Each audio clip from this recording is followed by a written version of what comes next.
This hearing will come to order. Today we meet to hear from U.S. Department of Health and Human Services Secretary Robert F. Kennedy Jr. about President Trump's 2026 health care agenda. Mr. Secretary, thank you for being here. While I expect a spirited debate today, I would remind my colleagues that each senator is limited to 5 minutes, and we're going to try to keep that as tight as we can today. There's 27 of us, and we all probably are going to want to have our opportunity.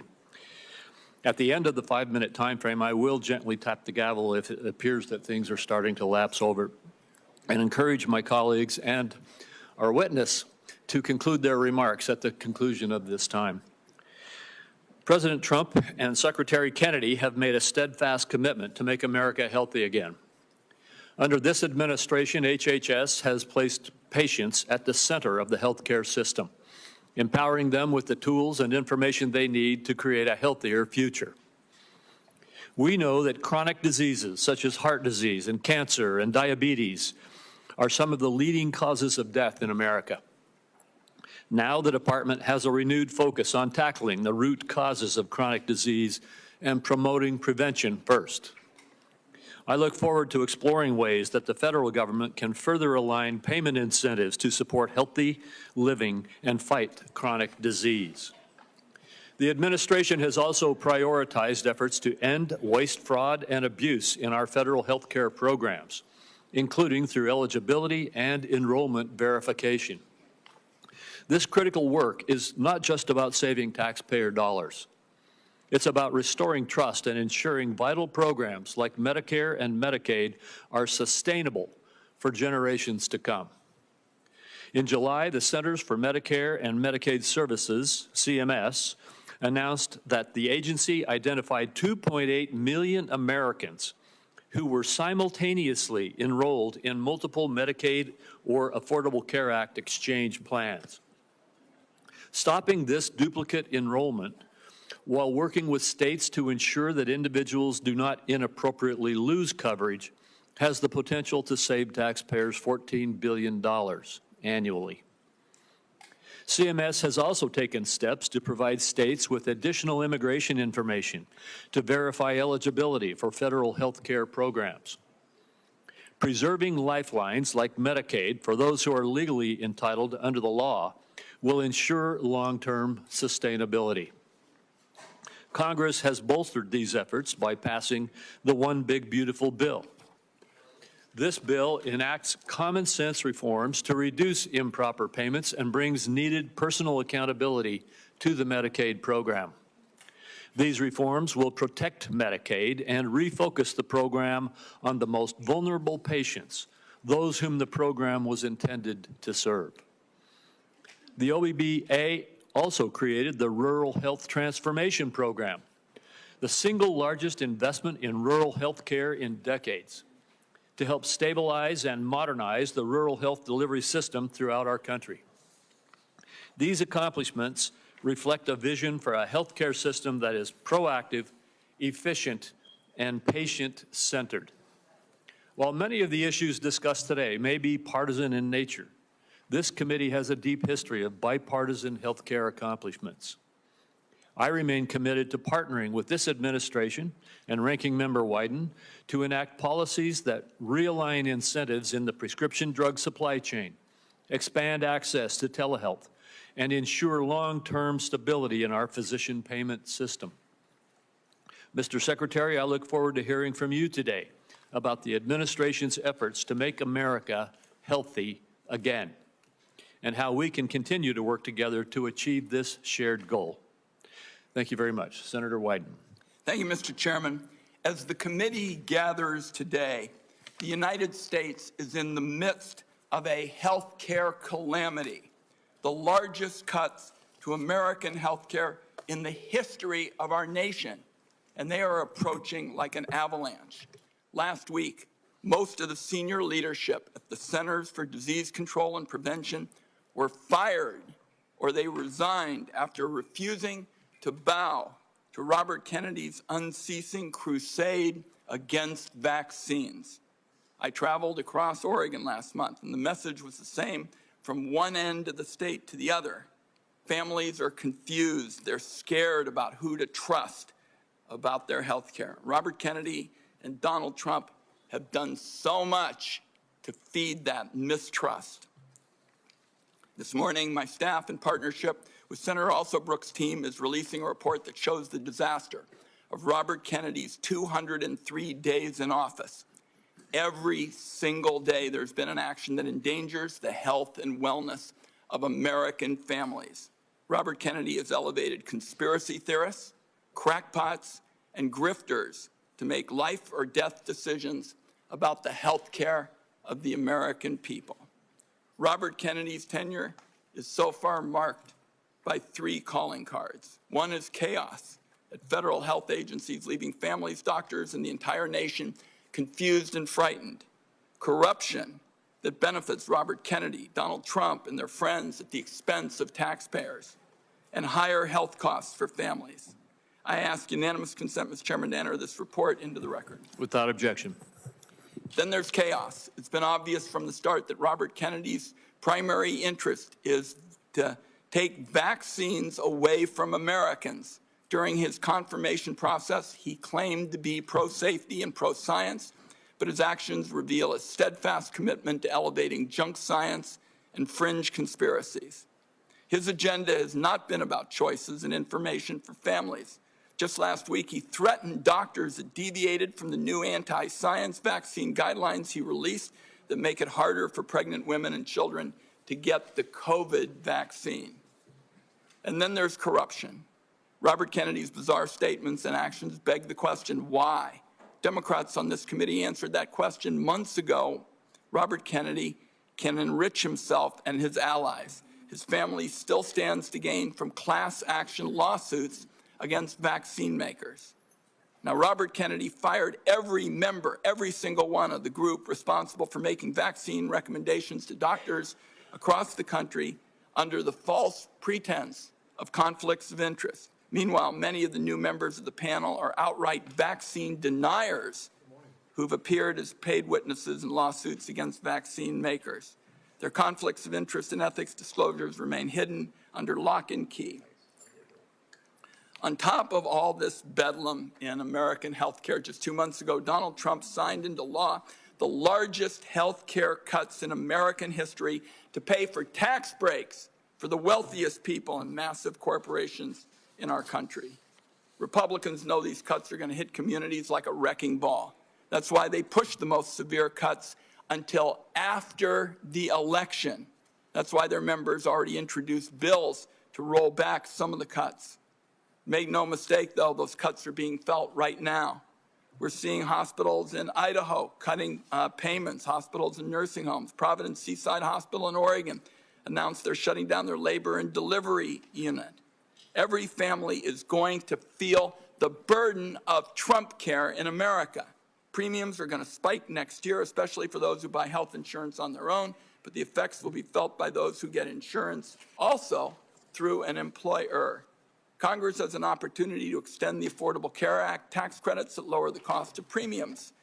Democrats are ready to pass an extension that stops a dramatic premium spike that would force many families to pay double what they do today. Instead of finding ways to help American families pay less for health care, Robert Kennedy is focused on his anti-vaccine mission, fueled by some kind of complex that the consequences be damned.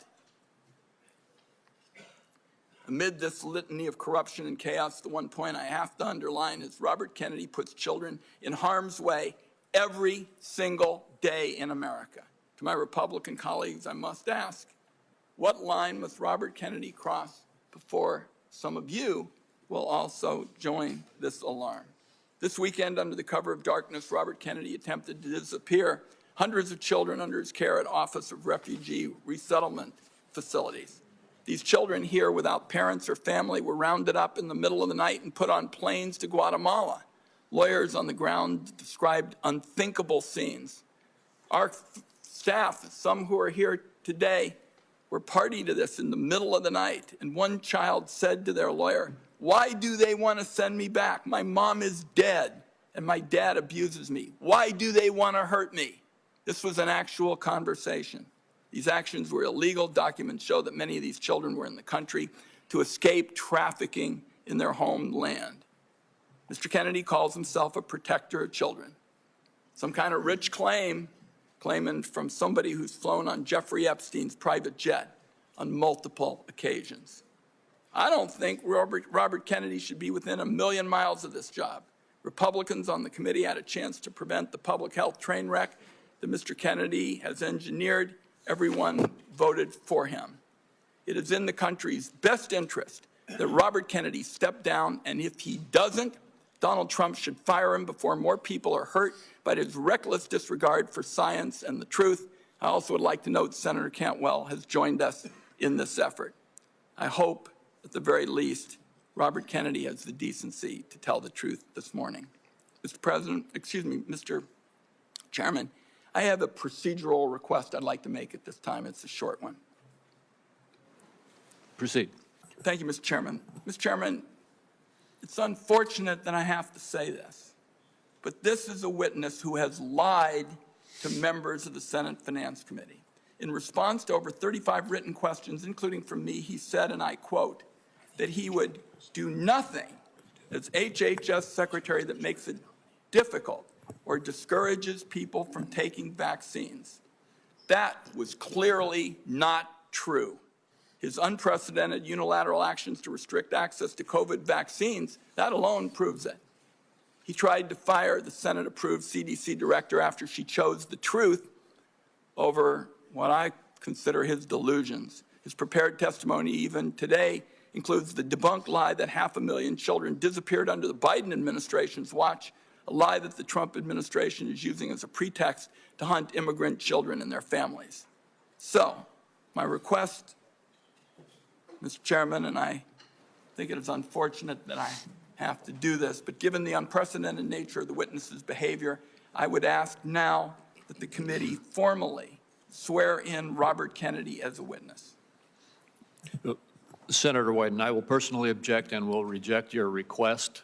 We will treat this witness as we treat all of the other administration witnesses who come before us. And let me just say again, as I said in my opening remarks, we will have some partisan disagreements today. We're having partisan disagreements right now, and I am having partisan disagreements with you on your characterization of the facts. The bottom line is we will let the Secretary make his own case in his opening statement. I'll only say, Mr. Chairman, that this committee's unwillingness to swear this witness is basically a message that it is acceptable to lie to the Senate Finance Committee about hugely important questions like vaccines. I think it's a great mistake, and that's why I've made the request. I understand that you're not going to grant it, and we can move on. We'll get to the bottom of your accusations, but at this point, I'm going to turn to our witness, the Secretary of Health and Human Services, Robert F. Kennedy, Jr. And Mr. Kennedy, Mr. Secretary, you may make your opening statement at this time. Thank you, Chairman Crapo, and thank you, Ranking Member Wyden, for the invitation to appear before the committee today. Before I summarize what we've accomplished this year at HHS, I want to express my deepest condolence to the family of DeKalb County Police Officer David Rose, who gave his life to stop the gunfire attack on the CDC on August 8th. Officer Rose was a veteran. He was a husband and the father of 2 children. Officer Rose's widow, whom I visited, is expecting their 3rd child. I'd like Officer Rose's family to know that he remains in our prayers and that he will continue to be in our thoughts. Let me start with the big picture. Under President Trump's leadership, we at HHS are enacting a once-in-a-generation shift from a sick care system to a true health care system that tackles the root causes of chronic disease. Chronic diseases reach crisis proportions in our country. And finally, we have an administration that is taking action. The MAHA report assessment, which the White House released in May, was the first government analysis of the key drivers of childhood chronic disease: ultra-processed foods, chemical exposures, physical inactivity, and over-medicalization. This month, we will follow with the MAHA report strategy, the Trump administration's solution for addressing each cause. At HHS, we haven't just been writing reports. We have been the busiest, most proactive administration in HHS history. In just half a year, we've taken on food dyes, baby formula contamination, the grass loophole, fluoride in our drinking water, gas station heroin, electronic cigarettes, drug prices, prior authorization, information blocking.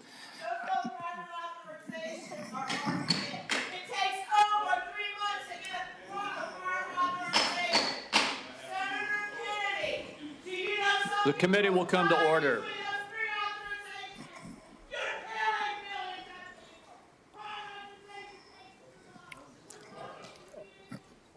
I apologize to you for that outburst, Secretary Kennedy. I would notify everyone else in the audience.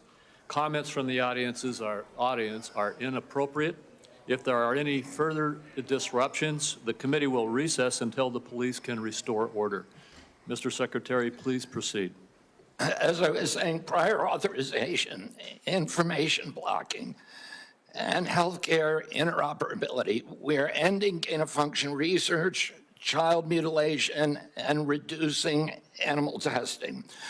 We are addressing cell phone use in schools, excessive screen time for youth, the lack of nutrition education in our medical schools, sickle cell anemia, hepatitis C, the East Palestine chemical spill, and many, many others.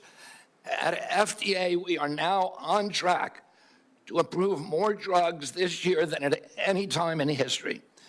I'm also proud to say that HHS under President Trump is doing more with less. We have taken measures to fight waste, fraud, and abuse. Just by eliminating duplicative enrollments in CMS, we are saving taxpayers $14 billion a year. Meanwhile, we are expanding access for people who need it. We are ending racist diversity, equity, and inclusion practices and instead focusing on aiding low-income and vulnerable families, regardless of their race, which was the original intent of Title X. We're also pouring $1 billion into Head Start and the Administration for Children and Families. Compassion need not be the casualty of efficiency. I'd like to highlight some issues that have not gotten media attention. First, we are doing our part to fulfill the President's commitment to stop human trafficking, especially of children. We inherited a terrible humanitarian crisis from the previous administration with its open border policies, which allowed the appalling loss of 476,000 unaccompanied children. We have implemented policies now to ensure that that appalling tragedy can never happen again. We have knocked on 82,000 doors and located 22,000 of those children. I promise you that we will do more in the next 3 years. We are also addressing the disastrous health conditions in tribal communities on Native American reservations. I've met face-to-face with tribal leaders in dozens of communities and tribes in Alaska, Arizona, Idaho, New Mexico, and elsewhere. And I look forward to making HHS resources more available to those communities. One of the most significant initiatives under President Trump is the Rural Health Transformation Fund, part of the President's Big Beautiful Bill, which will provide the greatest investment of federal money into rural health care in history. Finally, I would like to address the recent shakeups at CDC. These changes were absolutely necessary adjustments to restore the agency to its role as the world's gold standard public health agency with the central mission of protecting Americans from infectious disease. CDC failed that responsibility miserably during COVID, when its disastrous and nonsensical policies destroyed small businesses, violated civil liberties, closed our schools, caused generational damage in doing so, masked infants with no science, and heightened economic inequality. And yet all those oppressive and unscientific interventions failed to do anything about the disease itself. America is home to 4.2% of the world's population, yet we had nearly 20% of the COVID deaths. We literally did worse than any country in the world. And the people at CDC who oversaw that process, who put masks on our children, who closed our schools, are the people who will be leaving. And that's why we need bold, competent, and creative new leadership at CDC, people able and willing to chart a new course. As my father once said, progress is a nice word, but change is its motivator, and change has its enemies. That's why we need new blood at CDC. That's also why it's imperative that we remove officials with conflicts of interest and catastrophically bad judgment and political agendas. We need unbiased, politics-free, transparent, evidence-based science in the public interest. Those are the guiding principles behind the changes at the CDC, and that is what you can expect all across our agency for the next 3 years.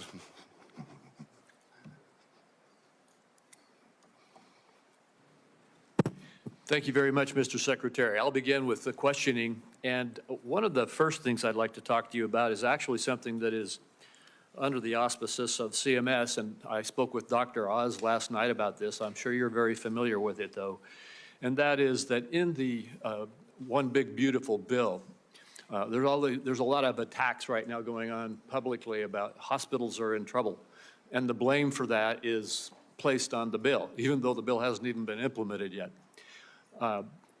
The fact is, this committee held hearings on the troubles that rural hospitals are facing in the United States before the passage of the One Big Beautiful Bill. They've been facing difficulties in rural America for a number of years now. And the bill, the One Big Beautiful Bill, contained a rural health transformation program, which I would just like to ask you to comment on. This is the program which allocated $50 billion over the next 5 years to our rural community hospitals in the United States to help them deal with some of the financial crises that they are facing and transition to more stability. Could you comment on that program that is in the One Big Beautiful Bill? Yeah, Senator, one of President Trump's campaign promises and one of the principal preoccupations, not only of Republican senators when I did my confirmation hearing, but also almost equally among Democratic senators, with the crisis in rural health. We've had 120 rural hospitals close over the past 10 years. These institutions are not just delivering health access to rural Americans, but they are economic centers, they are cultural centers for those communities. They are often the largest employer. They are the highest paying jobs, and they are the centerpiece for those communities. So when they die, the communities collapse. And President Trump promised to do something about that, and he has delivered on that promise. Right now, we spend about 6% of Medicaid funding is sent to rural hospitals, a very, very tiny slice, and that's one of the reasons they're in trouble. President Trump has now allocated through the One Big Beautiful Bill $50 billion, so $10 billion a year over the next 5 years. What we give to rural hospitals, that 6% represents $19 billion a year. So we're increasing that by $10 billion. So we're infusing more than 50% increase in the amount of money that is going to rural communities over the next 5 years. There's never been anything like that in history. It is the biggest investment, and it should stem this hemorrhage.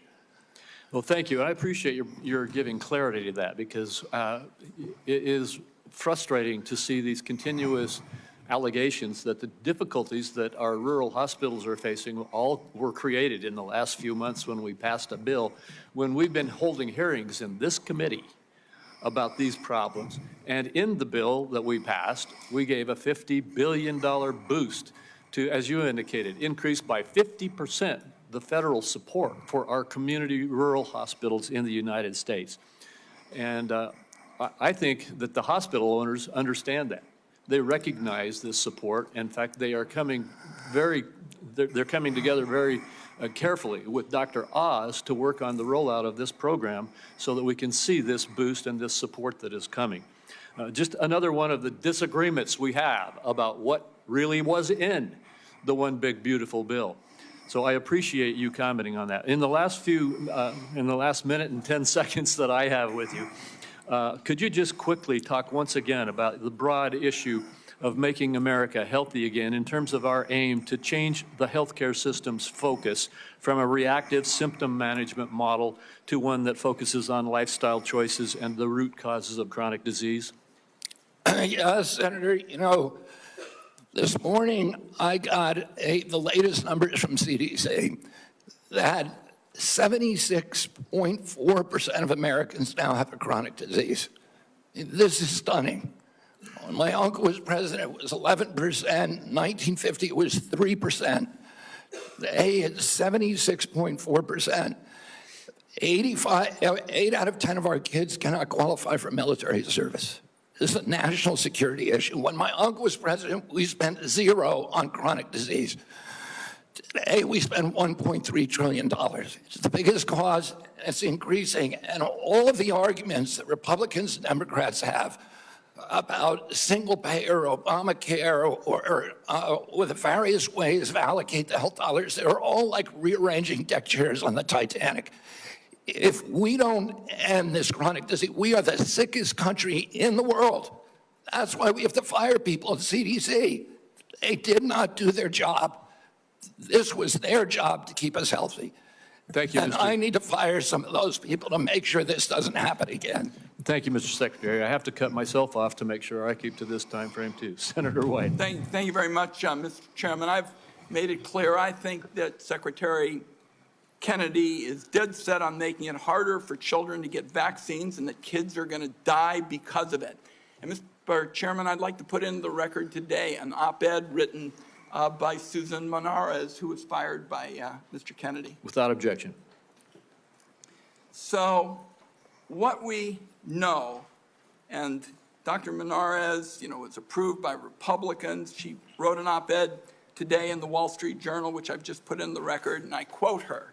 She said, "I was told to pre-approve the recommendations of a vaccine advisory panel newly filled with people who have publicly expressed anti-vaccine rhetoric."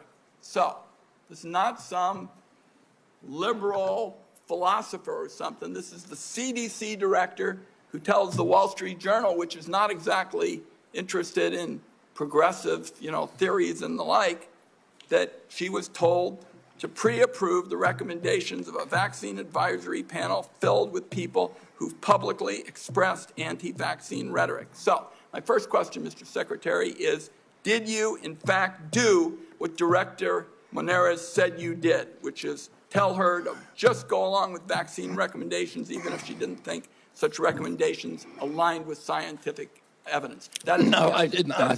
That's a yes or no. So you have an opportunity to call her a liar if you say that you didn't do it, but I'd like to see you respond to this. No, I did not say that to her. And I never had a private meeting with her. So there are witnesses to every meeting that we have, and all of those witnesses will say, I never said that. So she's lying today to the American people in the Wall Street Journal. Yes, sir. Okay.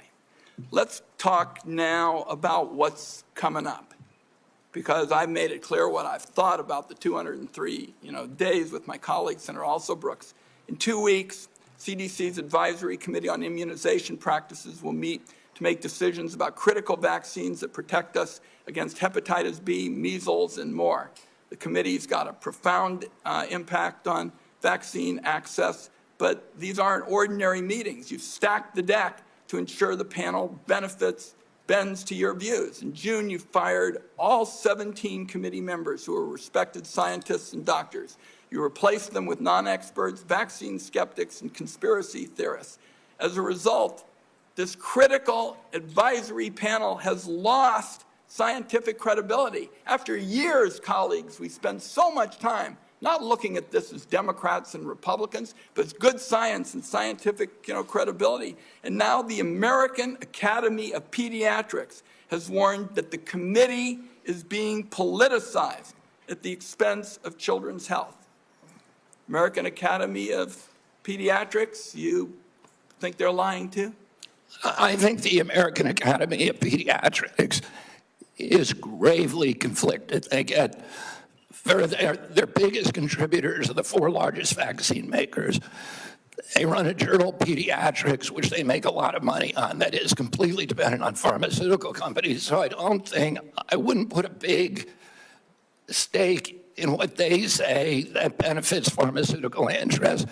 Senator, I didn't politicize ASIP. I depoliticize it. The Congress has been investigating ASIP. All over the country, Mr. Secretary, scientists and doctors are saying otherwise. They're all wrong, too. They're all lying, according to you. The scientists and doctors are supporting me all over the country. There is division on opinion. I don't get letters from thousands of people who are not political saying that this set of changes is going to damage American healthcare, and particularly these healthcare agencies, for decades to come. I don't get any letters from people saying, hey, this is going to make a big difference forever. And maybe you're listening to a selective group of people. Well, you get me. Yeah, and I will. Fine. I will tell you what, Senator. I will put my mailbag against your mailbag any day of the week. I got 30 seconds. Dangerous respiratory viruses like RSV are on the agenda for the next advisory meeting. Countless parents have been awakened in the dead of night by a wheezing kid gasping for air, forced to rush their little one to the ER. There's no worse heart-wrenching fear. The RSV vaccine offers these kids protection against the worst effects of the virus. But now it looks like you're on a crusade to make infants and babies more vulnerable to the terrible illness. That's what we're doing with the COVID changes. And please make your answer brief, Mr. Secretary.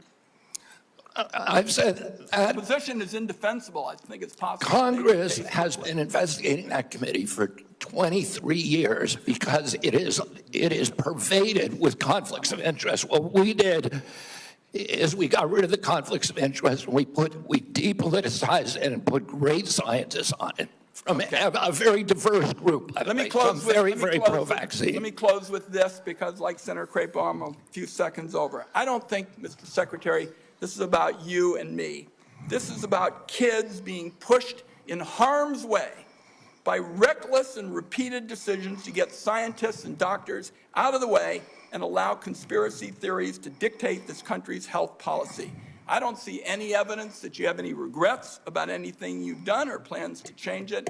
And my last comment is, I hope that you will tell the American people how many preventable child deaths are an acceptable sacrifice for enacting an agenda that I think is fundamentally cruel and defies common sense. Thank you, Mr. Chairman. Do I got a reply? Or Senator, you've sat in that chair for how long? 20, 25 years, while the chronic disease in our children went up to 76%. And you said nothing. You never asked the question why it's happening. Why is this happening?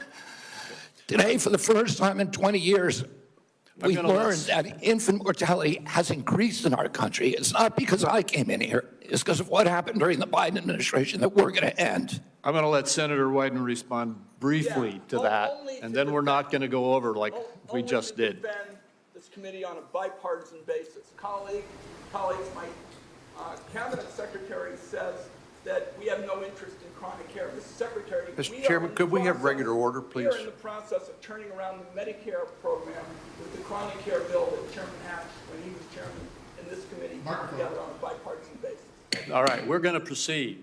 And I just want the rest of the members to know, I gave Senator Wyden as ranking member some leeway there, but we're going to stick to the 5 minutes. Senator Grassley. First of all, thank you. I have asked HH secretaries in the past to fully utilize the Rural Community Hospital Demonstration Program under Medicare. The program has been underutilized. In May, the CMS filled the open slots. Thanks to your agency's work, there's been 10 more rural hospitals in the program. It's important that the federal government uses every tool possible to help rural hospitals, and thank you for making that possible. Now to my questions. Back in January, during your confirmation hearing, you told me that you agreed to leave farming regulations to the Department of Agriculture and EPA. Do you think that any comments you have made since your confirmation on topics dealing with agriculture are consistent with what you said in January, that USDA and EPA ought to be regulating farming, and that the Department of Health and Human Services should not seek to regulate farms, the tools they use, or the markets that they sell into? Yes, Senator, we are working very, very closely with Brooke Rollins and with the agricultural community. We've met with over 140 farm interests over the past 3 months to incorporate them to make sure that the MAHA agenda is consistent with their agenda. We are producing the best food in America, that we're protecting our soils and our soil microbiome, and that we're protecting all kinds of farmers, including those who want to transition to regenerative agriculture. We're consulting every stakeholder in the farm community in everything that we do. I just raised the question because farmers in my state have been concerned about some of the things you're saying. Senator, I can't hear you. I'm sorry. Some of the farmers in my state have been raising questions about some of the things that they think you said, whether it was out of context or not. I just thought I'd raise this question so that you would keep by what you told us back in January at your confirmation hearing. Now, Senator Durbin and I have a bipartisan bill that requires price disclosures on TV ads. Price transparency is important in drug advertisement. I know that President Trump, Vice President Vance, and you are all supportive of this effort. When can I expect action from this administration on requiring drug companies to publish the price of drugs in their TV ads? And just in case you would tell me that you don't think you have that authority, can you help Senator Durbin and I on our bill so that we can ensure that you have legal authority to require price disclosure?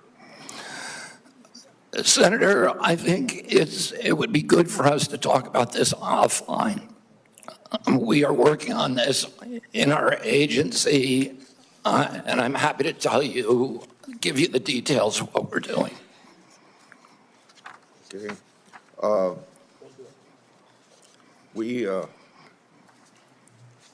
got a question here on transplants. Senator Kennedy and I have been working, or Senator Wyden and I have been working on this. For nearly 2 decades, I've engaged in a bipartisan oversight of the organ transplant system. RISA has developed a tool to combat transplant line skipping. I hope that you can take steps to make sure that these steps are being taken by HHS and ERISA to curb transplant line skipping. On July the 2nd, Senator Wyden and I wrote you a letter highlighting cases of OPOs in Mississippi and Kentucky. In each of these cases, OPO allegedly tried to harvest organs from patients still showing signs of life.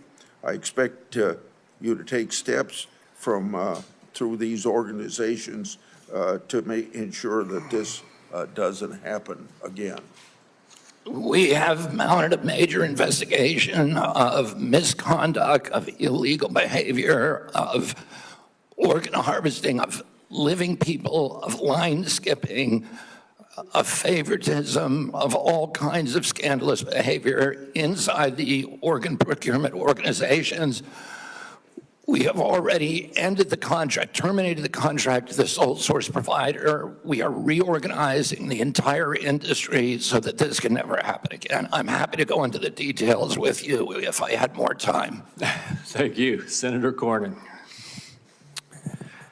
Mr. Secretary, the United States spends approximately 18% of our GDP on health care, and yet by most accounts, we rank roughly 10th in the world in terms of health care outcomes.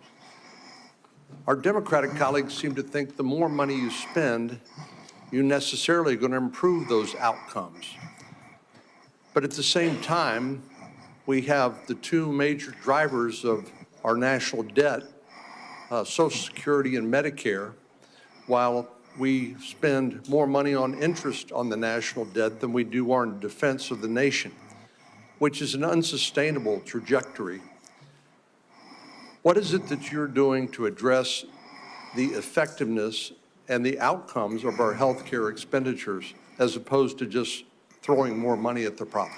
Yeah, I mean, throwing money at the problem does not work. We spend 2 to 3 times per capita what European nations spend on health care, and we have the worst health outcomes. We're 79th in health outcomes globally. Over the past 20 years, we've lost, or 30 years, we've lost 6 years to Europe in terms of longevity. So our lifespan was even with Europe's, now at 6 years behind. As I remarked to Chairman Wyden this morning, or Minority Leader Biden, today we got new data that showed that infant mortality has increased in this country in 2024 for the first time in 20 years. Diabetes has gone up 98% in 20 years. Nobody's doing anything about it. CDC's job was to make sure that this didn't happen. And what we're going to do is reorganize CDC, but also we've already righted the ship at NIH, at FDA, at CMS. And we are going to end the chronic disease epidemic. We are devoting thousands of studies. We're going to devote to identifying the causes, and we're eliminating them. And we're already starting. We're not waiting for everything to come in. We are starting now. We're doing this with food dyes, with grass standards, with dietary guidelines. We're going to get better food and better health to the American public because it's chronic disease that is bankrupting us and destroying our national security. It seems to me one of the biggest problems that we have in America today is the trustworthiness of the information that we actually receive from the news media and from any other source. And obviously, the easiest thing for our Democratic colleagues to do is to scare people because that is a powerful emotion, no matter what the facts may be. Do you believe COVID-19 was politicized? Yeah, the whole process was politicized. Senator, I mean, we were lied to about everything. We were lied to about natural immunity. We were lied to about, we were told again and again the vaccines would prevent transmission, they'd prevent infection. It wasn't true. They knew it from the start it wasn't true because that's what the animal studies and the clinical trials showed. We were told that there was science behind cloth masks. The CDC allowed the teachers union to write the order closing our schools, which hurt working people all over the country, and then pretend it was science-based. All of these issues, and then I can show you, like, for example, Chairman Wyden was talking about me politicizing ACIP, but during COVID, probably the most famous scientist on ACIP was Martin Kulldorff from Harvard, the great world-renowned epidemiologist and vaccinologist. And he criticized the COVID booster mandates. They ejected him from COVID because he wasn't in the orthodoxy. The two biggest health officials at FDA during COVID, Dr. Gruber and Dr. Krause, criticized the Biden mandates, vaccine mandates. President Biden said in August, I would never take that vaccine, the Trump vaccine. And he came in, he mandated it, and then he fired the 2 top health officials at FDA who said, hey, this thing has not been properly tested. So the whole process was politicized, and even today. So let me, in 15 seconds, so I think you answered yes.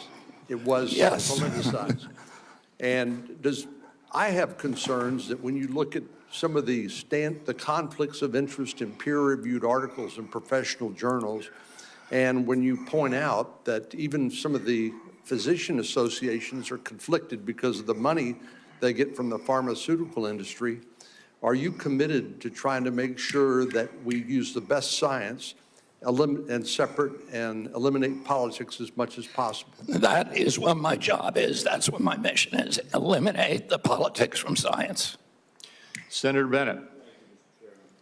Mr. Secretary, in June, you fired every member. Mr. Secretary, Mr. Secretary, may I have my time back, Mr. Chairman? Thank you. Mr. Secretary, thank you for your attention. In June, you fired every member of the well-qualified panel that was charged with recommending vaccines to the CDC. No one in your job has ever fired every committee member all at once. That month, you told the American people that you were, quote, going to bring great people onto the ACIP panel, not anti-vaxxers.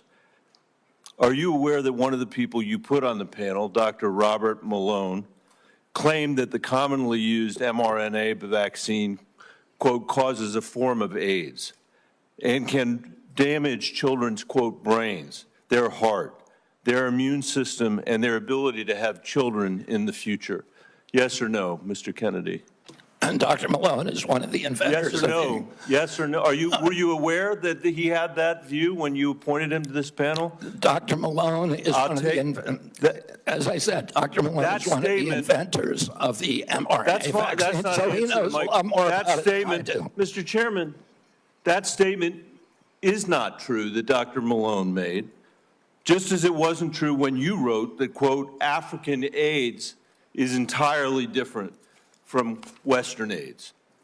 Are you aware that another one of these new members, Dr. Levy, wrote that, quote, evidence is mounting and indisputable that mRNA vaccines cause serious harm, including death, especially among young people? Yes or no? Are you aware that he said that? I wasn't aware he said it, but I think I agree with it. You agree with it? It's not true. It wasn't true when he said it. It is not true when you said it. Secretary Kennedy, later this month, your new panel will meet to consider changing vaccine recommendations for American children.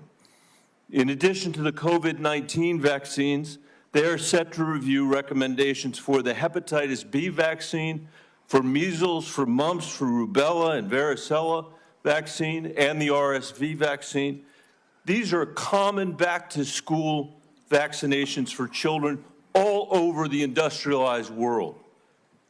If you change that, you owe parents in Colorado and across the country the benefit of some transparency, I think. If your panel recommends changing the vaccine schedule for children, do you anticipate that fewer children will receive these common vaccinations, yes or no? What I would say, Senator, the obvious answer is yes. Should parents and schools of Colorado be prepared for more measles outbreaks as a result of that, Mr. Secretary? Senator, how about more mumps outbreaks? I do not anticipate a change in the MMR vaccine. ACIP is an independent panel. So well, it's a panel. You just put those folks on. Far from what you said, they're people with ideas that are completely outside the mainstream. You mean out of the pharmaceutical paradigm? Let me just say, Mr. Secretary, all these vaccines that we're talking about today are free and accessible to parents today in America who have the freedom to be able to make that choice for their children. Will that be true after your handpicked panel makes their judgments about these vaccines? I think that parents should be free to... I know you said that before. I do too. To make their own choices. So will they be just as free after these? I assume they will be. I will hold you to that, Secretary Kennedy, because this is not a podcast. It is the American people's health that's on the line here. This is the last thing, by the way, our parents need when their kids are going back to school, is to have the kind of confusion and expense and scarcity that you're creating as a result of your ideology. I think it's critical for you to share the evidence that this panel will rely on. Will you give the American people 6 months or 6 weeks in advance the record that they're going to rely on to make these decisions? Will you make it transparent for the American people? All the evidence is transparent. Will all you the make it evidence- in advance transparent for the American people so they can comment on it? All the evidence is transparent for the first time in history, and you were never there complaining when the pharmaceutical companies were picking those people and then running their products through with no safety testing. You can characterize it any way you want. I quoted them today. What I said was accurate. What you said were lies. You Are you described saying, people Senator, moving the Titanic. Senator, are you chairs on saying the that the Titanic. mRNA vaccine has never been associated with myocarditis or pericarditis in teenagers? I am simply. Is that what you're trying to tell us? I am simply trying to say that the people that you have put on that panel, after firing the entire. You're evading the question. No, I'm asking the questions here, You're Mr. evading Kennedy. that question. I'm asking the questions, I Mr. asked you a Kennedy. question. I'm asking the questions for Mr. Kennedy on behalf of parents and schools and teachers all over the United States of America who deserve so much better than your leadership. That's what this conversation is about, Mr. Chairman. Senator, they deserve the truth, and that's what we're going to give them for the first time in the history of that agency. Senator Cassidy. Thank you. I'll try and restore a little calm here. And I'm approaching this as a doctor, not as a senator. I am concerned about children's health, seniors' health, all of our health. And I applaud you for joining the president in a call for radical transparency. Thank you for that. I said yesterday, I believe it, that President Trump deserves a Nobel Prize for Operation Warp Speed. If he had been President Obama, he would have gotten it. But because of Operation Warp Speed, forcing the federal government to come to a vaccine development within 10 months when others said it couldn't be done, we saved millions of lives globally, trillions of dollars, we reopened economies, an incredible accomplishment. Mr. Secretary, do you agree with me that the president deserves a Nobel Prize for Operation Warp Speed? Yeah, absolutely, Senator. That was phenomenal. Let me ask you, but you just told Senator Bennett that the COVID vaccine killed more people than COVID. Wait, That was a statement. I did not say that. Okay, then let me ask, because you also were Senator, I just want to make clear, I did not say that. We'll check the record. That's a question of fact. You also said that you were also, as lead attorney for the Children's Health Defense, you engaged in multiple lawsuits attempting to restrict access to the COVID vaccine. Again, it surprises me that you think so highly of Operation Warp Speed when, as an attorney, you attempted to restrict access. Now, let me ask. I'm happy to explain why. I had 3 minutes and 30 seconds left. It also surprises me because you've canceled, or HHS did, but apparently under your direction, $500 million in contracts using the mRNA vaccine platform that was critical to Operation Warp Speed. Again, an accomplishment that I think President Trump should get a Nobel Prize for. You canceled $500 million in contracts. Now, I grew up in a middle-class family, so $500 million seems, just to cancel, it seems like an incredible waste of money. But it also seems like a commentary upon what the president was attempting, what the president did in Operation Warp Speed, which is to create a platform by which to create vaccines. So this just seems inconsistent that you would agree with me the president deserves a tremendous amount of credit for this. Is this a question, Senator Cassidy, or is this a speech that you don't want me to answer? Because I want to answer that question. Please, please. If it's a question. But be tight, please. First of all, the reason that Operation Warp Speed was genius is it did something nobody had ever been done. I don't think any president but President Trump could do it. It got the vaccine to market that was perfectly matched to the virus at that time when it was badly needed, because there was low natural immunity and there were people getting very badly injured by COVID. And then, but it was also brought in therapeutics like hydroxychloroquine and ivermectin and protocols for treatments. And there were no mandates. And then Okay, I have another question, so please, about 15 that's when I seconds. began litigating against President Biden's mandates. Now, I'm sorry, let me go on because in terms you've of covered me the mandates canceling before. those contracts, I have limited time, Mr. Secretary, I'm sorry. You've called for, and rightly so, that we should restrict participation in agencies for those with conflict of interest. I would like to submit for the record a evaluation of the conflict of interest of those who are on the ACIP and the Vaccines and Related Biologic Products Advisory Board. It was not 97% as alleged, rather it was 6.9%, and it was 1.2%, I think, for the other panel. Without objection. Now, I am concerned, though, because many of those whom you have nominated for the ACIP board, Senator, excuse me, you have the facts excuse me, wrong in there excuse me, because- can I have my time back? Yes. Yeah. What I am concerned about is that many of those whom you've nominated for ACIP have received revenue as serving as expert witnesses for plaintiffs' attorneys suing vaccine makers. Now, one of my colleagues in another setting alleged that you seem more interested in settlements than science. If we put people who are paid witnesses for people suing vaccines, that actually seems like a conflict of interest. Real quickly, do you agree with that? No, I don't. It may be a bias, and that bias, if disclosed, is okay. But it's not So a if the financial. bias is It's not a disclosed, that they are financial expert conflict. witnesses. It's not a Okay. financial Let me conflict finish of up. interest. Let me finish up. You also told Senator Wyden at the outset that you didn't want to take vaccines away from people. And as I conclude, I would like to say this. Because of the conflicting recommendations made about COVID. This is from Eric Erickson, good conservative out of Atlanta, Georgia, occasionally gives me hell.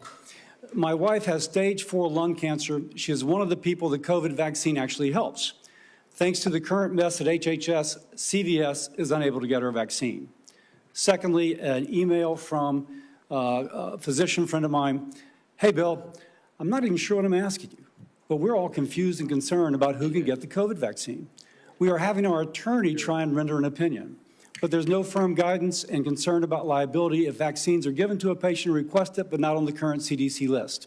Pharmacists are requiring a prescription now even for patients over 65, creating a huge headache. I submit these for the record. Without objection. I would say effectively we're denying people vaccine. Senator Cantwell. You're wrong. Thank you, Mr. Chairman. Following up on that same line as Senator Cassidy, because that's exactly, I represent one of the most science-based states in the country. That is percentage of scientists per capita. And at your confirmation hearing, we asked about this, whether you would follow science. You've made a statement here today in your testimony that you would follow science, and yet you're not following science, and that's what Senator Cassidy's question was. It's a simple yes or no answer. Do you think the president deserves to get a prize for warp speed in the mRNA technology that saved so many lives? And you won't answer that question. I answered it. No, you're saying that there are problems with what was interpreted. You could say yes. Do you say I yes said right the now? president also deserves a Nobel Prize, but our mRNA vaccines that we're working on, the ones that we canceled, which are for upper respiratory infections alone, are those. You canceled $500 million of research because the mRNA technology is about continuing the research to be ready for the next flu, influenza, the next pandemic, and you have to do the research. I'm happy to have a detailed discussion with you about it. You're so wrong on your facts. You're interrupting me, and sir, you're a charlatan. That's what you are. You're the ones who conflate chronic disease with the need for vaccines. The history on vaccines is very clear. This is the 20th century. That's how many people had vaccines and had illnesses. This is the 21st century.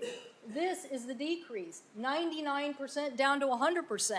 This is what was delivered with vaccines, and you don't want to support that. You don't want to support that evidence. So yes, the governors of the West, Washington, Oregon, and California, will take up the efficacy of science. Yes, the University of Washington will deliver the science that America will depend on, because you don't want to depend on it. And his own Surgeon General of the Trump administration said over 2 million lives were saved because the mRNA technology, and you don't want to continue that. You don't want to continue that technology. So what country is going to now take up that technology lead? What country is going to do that? Leaving us more vulnerable to some other country, keeping the advantage on having the best technology. So I'm telling you, I represent a state that's about technology. I have two other quick questions for you. One, These questions or statements? Because I can answer that question if it's actually a question. Do you believe in having the ACA and the support for the ACA that is about to expire? Do you believe in doing something about that? In terms of the enhanced premium tax credits, Yes. well, the Democrats had two chances to make them permanent, and they didn't. And they didn't We're for the a ones reason. we're the ones who delivered it. So I'm just They asking didn't yes for a or no, reason. do you want to do something about this? Yes or I no? want to fix the system, and that's what we're doing, fixing systematically to make premiums lower. That's what President Trump wants to do. Do you think the women on the steps of the Capitol were a hoax yesterday? I don't know about any women on the steps of the Capitol. The women who yesterday. were talking about Epstein, do you think they were a hoax yesterday? Do I think they were Do you think they were perpetrating a hoax yesterday? perpetuating a hoax? Yeah. I have no idea what they were saying. This is the first I'm hearing about it. You're hearing about the women on the Capitol steps saying that they believe that the Epstein information should be made public? That's the first you're hearing about it? What I'm saying is you are perpetrating hoaxes. You, as this Secretary of Health, so you're undermining the whole healthcare delivery system, and you keep trying to point to chronic disease, but you're not putting solutions on the table to cover more Americans, and you're taking away the science and technology that has made us the leader that has saved, according to the first Trump administration Surgeon General, millions of lives, and you don't want to keep that going. So no, I don't support your continued efforts as Secretary, and I definitely think that our colleagues need to rally around science. If you want the Northwest to just to continue to lead on all innovation and all healthy people, okay, we'll do that. But it's a sad statement for the rest of America and America's leadership on technology. Thank you, Mr. Chairman. Thank you. Senator Warner. Mr. Secretary, I agree with a lot of my colleagues' statement. I actually had hoped, I didn't support you. I thought taking on chronic illnesses was going to be important. I've got two kids, as we discussed when you met, that have chronic illnesses. I'm not sure that the focus on red dye and seed oils are going to fully solve that problem. Of course they won't. I would say this, that seems where your emphasis is. I want to go back to just, again, some basic facts. Do you accept the fact that 1 million Americans died from COVID? I don't know how many died. You're the Secretary of Health and Human Services. You don't have any idea how many Americans died from COVID? I don't think anybody knows that because there was so much data chaos coming out of the CDC, and there were so many perverse incentives, and these are model studies. You don't know the answer of how many Americans died from COVID. This is the Secretary of Health and Human Services. Do you think the vaccine did anything to prevent additional deaths? Again, I would like to see the data and talk about the data. You have had this job for 8 months, and you don't know the data about whether the vaccine saved lives? And that's the problem, is that they didn't have the data. The data by the Biden administration, absolutely dismal. So who is politicizing? You're saying the Biden administration politicized all the data? Go back to what Senator Cantwell just said. They fired Dr. Go Krauss. to the Trump Surgeon General. They fired Dr. Krauss. They fired all the people who questioned the orthodoxy. They fired Dr. Gruber, Dr. Krauss, So, Martin Mr. Chairman, the Kilgore. Secretary of Health and Human Services doesn't know how many Americans died from COVID. None. Doesn't know if the vaccine helped prevent any deaths. And you are sitting as Secretary of Health and Human Services? How can you be that ignorant? Like, I remember when we went through the hearing with you, I asked you about community health centers. You didn't know what role they play. I've been visiting community. I'm glad you got to one, I think in April. I tell you what I hear on community health centers, they are terrified, with all due respect to my good friend, the chairman, of the big awful bill, because they are going to lose health care across the board. They already live in food deserts. They can't get to a nutritionist because Medicaid doesn't do enough reimbursement. If you're going to want Americans to get healthier, should they have access to nutritionists? Should they have access to good science about healthy food? Absolutely. Well, then, how is that going to happen with the Medicaid cuts that are taking place? There are no cuts to Medicaid. Sir, that is an absurd, there is not a single, some of my Republican colleagues, but there was not a single study that does not, and I can tell you, I was in Franklin, Virginia a couple days ago. The rural hospital is going to close. The hospital system was so afraid they wouldn't even let me have the meeting there. But that rural hospital is going to close. And they are looking for where those folks are going to go. I mean, you're supposed to be doing health care policy, not being the doctor in residence for all of America. I hope I can just say, I'm still going to trust my doctor rather than your health advice. And obviously, Tom Cotton's going to, who knows who he's going to trust. But let me go back to policy for a couple, so maybe we can lower the temperature a little bit. I got a bipartisan bill that would be a systemic fix, not a vote-buying mechanism when Medicaid's getting cut, what was put in on the rural hospitals. One of the things we could do, Mr. Secretary, is make sure that the folks who work in rural hospitals get an 80% reimbursement of what folks get in more urban centers. Would you support that legislation? Are you talking about the area wage index? I'm talking about the area wage index and moving that up to 80%. So there is actually ability to get rural providers. President Trump supports that, and we support Do you support it? You support it. Good. So you will work with us to get that passed. Yes. That will increase costs on both Medicaid and Medicare, so you are committed to that. I appreciate that. What about Senator Wyden and I've got a bill, because across America, What about what? hospitals are shutting down on their OBGYN services. Try to have a baby. I don't know about in all of my other friend states, but in Southside Virginia, you can't find a hospital. Will you work with us to make sure that before OBGYN services are taken out of a rural hospital, there has to be a process and procedure?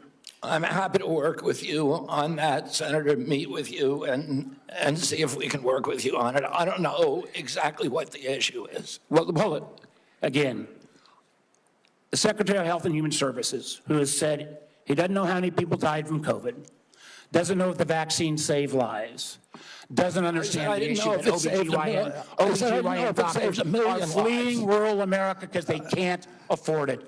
And with the cuts that are coming up, it's going to be exponentially worse. I would invite you, sir, to come with me to a community health center in Virginia and hear what is on people's mind. They want to get healthier? Absolutely.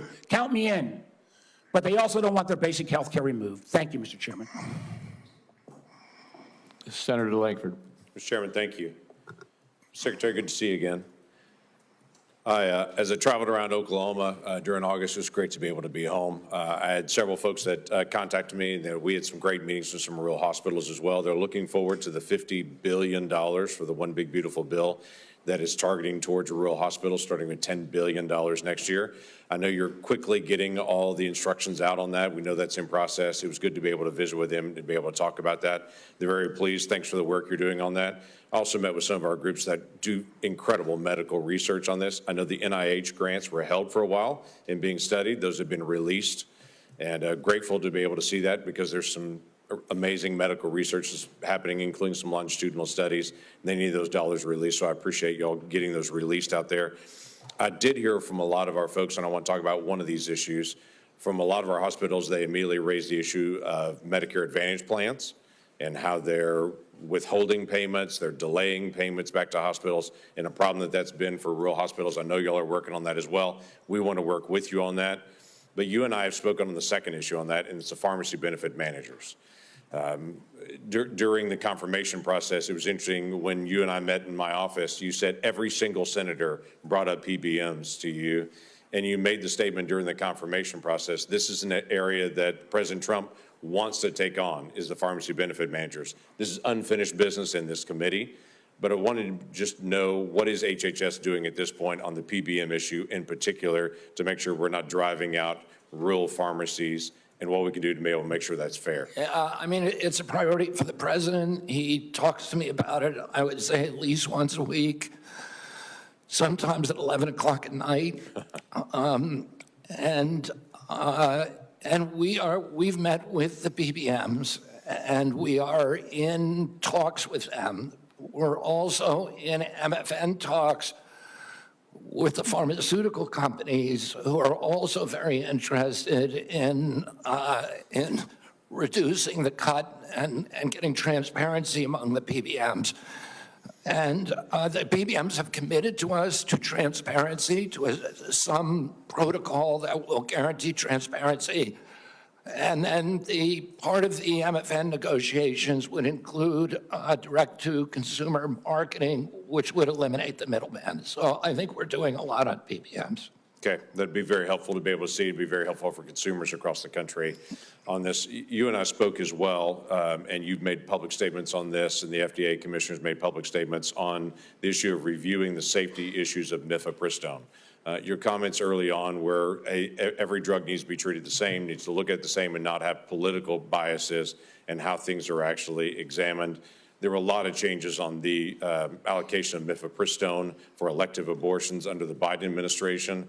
It's now open to anyone without a prescription on it. You don't have to go through a doctor on it. There's all kinds of issues that are happening now on it. So the question was, you said that there would be a review on that just to be able to look at it, make sure we're following all safety protocols. Do you know a timing on that review?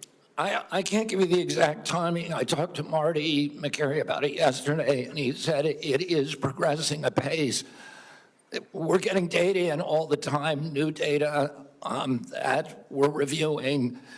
And we know that during the Biden administration, they actually twisted the data to bury one of the safety signals with a very high safety signal, around 11%. So we're going to make sure that that doesn't happen anymore. We're producing honest science and gold standard science on that. I'll keep you abreast of Okay. where we are. Thank you. Just go where the science leads on that. During the Biden administration, the Title X regulation that requires Title X family planning programs recipients to physically and financially separate from abortion activities, their Title X activities, and eliminate them promoting or providing abortion with those funds. That was flipped from the original Trump rule that was done under the first presidency. During your confirmation, you had committed to go back and look at that again and to be able to see. My question is, do you know the timeline for agency action for when that rule on Title X and the separation payments rule will be either reviewed or will actually be reinstated to the original Trump rule under his first presidency? I don't know if they're I just don't know the answer to your question, whether they're actually reviewing the rule right now. I can tell you that the NGOs that have that issue, that refuse to separate their payments streams and separate their operations, are not getting funded. Okay, well, that was an issue under the law when it first came out, to be able to keep those things separate on it. So look forward to that. Thank you, Mr. Chairman. Thank you. Senator Hassan. Oh, thank you, Mr. Chairman, and good morning, Secretary Kennedy. Just before I ask a question, I did want to note, in response to the Secretary's statement that the Trump administration wants to lower the cost of health insurance, that across the country right now, the median increase for commercial insurers that we're seeing this fall is 18%, just as families are struggling to make ends meet. Now, I want to follow up on a line of questioning that Senator Cassidy began. Mr. Secretary, President Trump said that the COVID-19 vaccine produced by Operation Warp Speed was, and these are the president's words, a monumental national achievement. Although I have strongly opposed many of President Trump's actions, I agree with him that Operation Warp Speed in 2020 was a monumental achievement. Unfortunately, you are undermining one of the president's biggest achievements, which, as the president said, saved millions of American lives. You even went as far as to call President Trump weak for this life-saving accomplishment. Last year, you tweeted that President Trump has a weakness for swamp creatures, and that Operation Warp Speed was among, here's your quote again, the most devastating impact of President Trump's weakness. So, Mr. Secretary, was Operation Warp Speed a monumental national achievement, as President Trump said? For the reason that I already said, and I assume you won't let me repeat, but I'm happy to if you want, yes, it was. Good. Assuming it is a monumental achievement, you've said it was, is it true that, as President Trump has said, he saved millions of American lives with the COVID-19 vaccine? Because you've just expressed great confusion about that to Senator Warner. The only confusion I express is exactly how many lives were saved. I don't think anybody knows that because of the data chaos. So multiple studies have shown that the vaccine reduced infections and severe diseases and saved at least 3 million lives in the United States and millions more abroad in the first 2 years of the pandemic. It's possible those are modeling studies. I will also note, just as you've been talking about data and your concern about it, the process for COVID vaccine approval was public, it was live streamed, and it was out in the open. Manufacturers and experts have publicly submitted data analysis, and when the FDA has asked for more, they've submitted more. They've done that for years, and the evidence is clear and supports what President Trump has said. The vaccine works, and it has saved millions of lives. Your own process, on the other hand, has not been transparent. You repeatedly choose to ignore data because it doesn't match your preconceived notions and lies. So you have said that the vaccine did save lives. You've said it was a monumental achievement. And given that, if you agree with President Trump that the vaccine saved millions of lives, why have you acted behind closed doors to overrule scientists and limit the freedom of parents to choose the COVID vaccine for their children? Why have you done that? For the COVID vaccine, I was removed by FDA because there was the industry. No, it was behind closed doors. No, with it's not behind. And scientists who said they wanted to brief you on the science, scientists who wanted to understand why the FDA, why you unilaterally changed the parameters for giving vaccines, making it possible now, to Senator Cassidy's colleagues' points, that they're going to have to go off-label.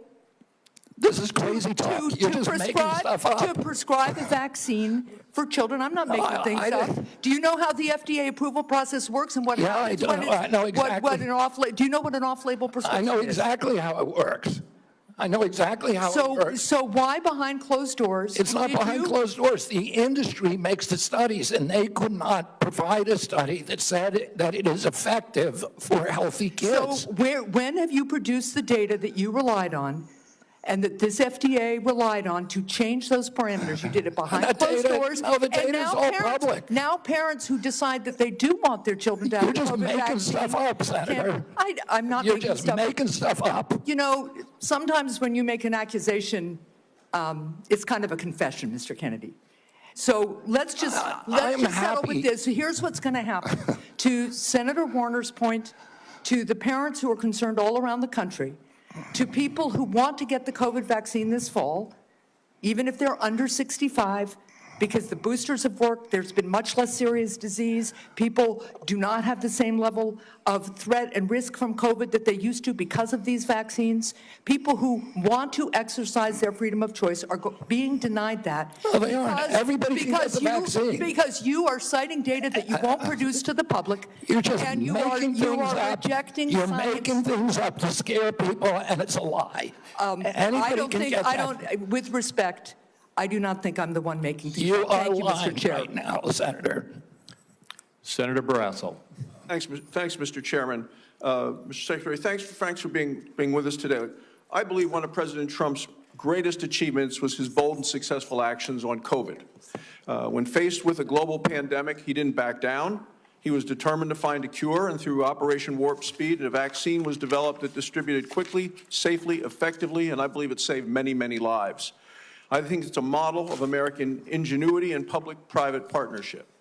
But this wasn't the first time an American president acted boldly to address disease and vaccines. There's a great book that's out, it's a prize-winning book called The Fate of the Day by Rick Atkinson, and he talks about the courageous efforts by George Washington. During the Revolutionary War, George Washington reversed his opposition to the smallpox vaccine, and he ordered that all the soldiers be vaccinated. It was among the most consequential decisions Washington would ever make. By protecting his troops from smallpox, Washington preserved the Continental Army, which allowed our nation to continue to fight for our independence. And like President Trump, I believe President Washington acted decisively to protect Americans' lives at a time of great national peril. So over the last 50 years, vaccines are estimated to have saved 154 million lives worldwide. I support vaccines. I'm a doctor. Vaccines work. Secretary Kennedy, in your confirmation hearings, you promised to uphold the highest standards for vaccines. Since then, I've grown deeply concerned. The public has seen measles outbreaks, leadership in the National Institute of Health questioning the use of mRNA vaccines, the recently confirmed director of Centers for Disease Control and Prevention fired. Americans don't know who to rely on. You know, recent polls said 89% of voters, 81% of Trump voters agree vaccine recommendations should come from trained physicians, scientists, public health experts. So, you know, they believe, you know, Senator Marshall, Senator Cassidy, they believe me when it comes to vaccines. If we're going to make America healthy again, we can't allow public health to be undermined. So could you explain what steps you're going to be taking to ensure vaccine guidance is clear, evidence-based, and trustworthy? We're going to make it clear, evidence-based, and trustworthy for the first time in history.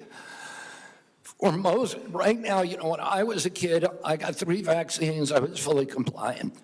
Today's children have to get between 69 and 92 vaccines in order to be fully compliant, between maternity and 18 years. Only one of those 19 vaccines, 92 doses, only one of those vaccines has ever been tested against an inert placebo. And what we're doing now is any new vaccine that before it's approved and licensed will have to demonstrate safety against an inert placebo. And we're going to go back and do observational studies on the existing vaccines to see if they're linked to any of these chronic disease epidemics so that people can understand the risk profile of those products and make good assessments for their own health. So in 2 weeks, vaccine experts at the CDC are going to meet to discuss childhood vaccine recommendations. Parents and physicians depend upon this guidance to make decisions and to keep kids safe. And as I said, I support vaccines. I've been hearing from many of my medical colleagues, people I've known from medical school, residency, and when I practiced medicine in Wyoming, and there are real concerns that safe, proven vaccines like measles, like hepatitis B and others could be in jeopardy. And that would put Americans at risk and reverse decades of progress. As we've seen over the last 4 years, the previous administration 4 years, when recommendations became politicized or were swayed by bias, that the public trust can be lost. So what safeguards are in place to ensure decisions are based solely on science and not politics? And how are you going to make sure doctors and parents can count on CDC guidance? I mean, Senator, I would point this out. Right now, there's only 10% of children are complying with the CDC's recommendation on COVID boosters. Only 15% of healthcare workers. So Americans have lost faith in CDC, and we need to restore that faith. And we're going to do that by telling the truth and not through propaganda, by making them understand that everything that we say is true, that we're going to tell them what we know, we're going to tell them what we don't know, and we're going to tell them what we're researching and how we're doing it, and we're going to be transparent. It's the only way to restore trust in the agency, by making it trustworthy.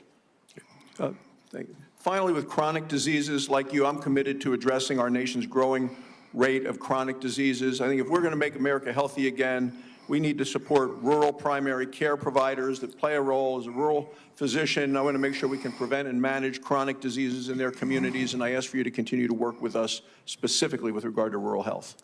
Thank you, Congressman. Senator Daines. Chairman Crackpots, thank you. Secretary Kennedy, welcome. It's good to see you here again. I want to begin my time by talking about the issue of federal deregulation of chemical abortion drugs.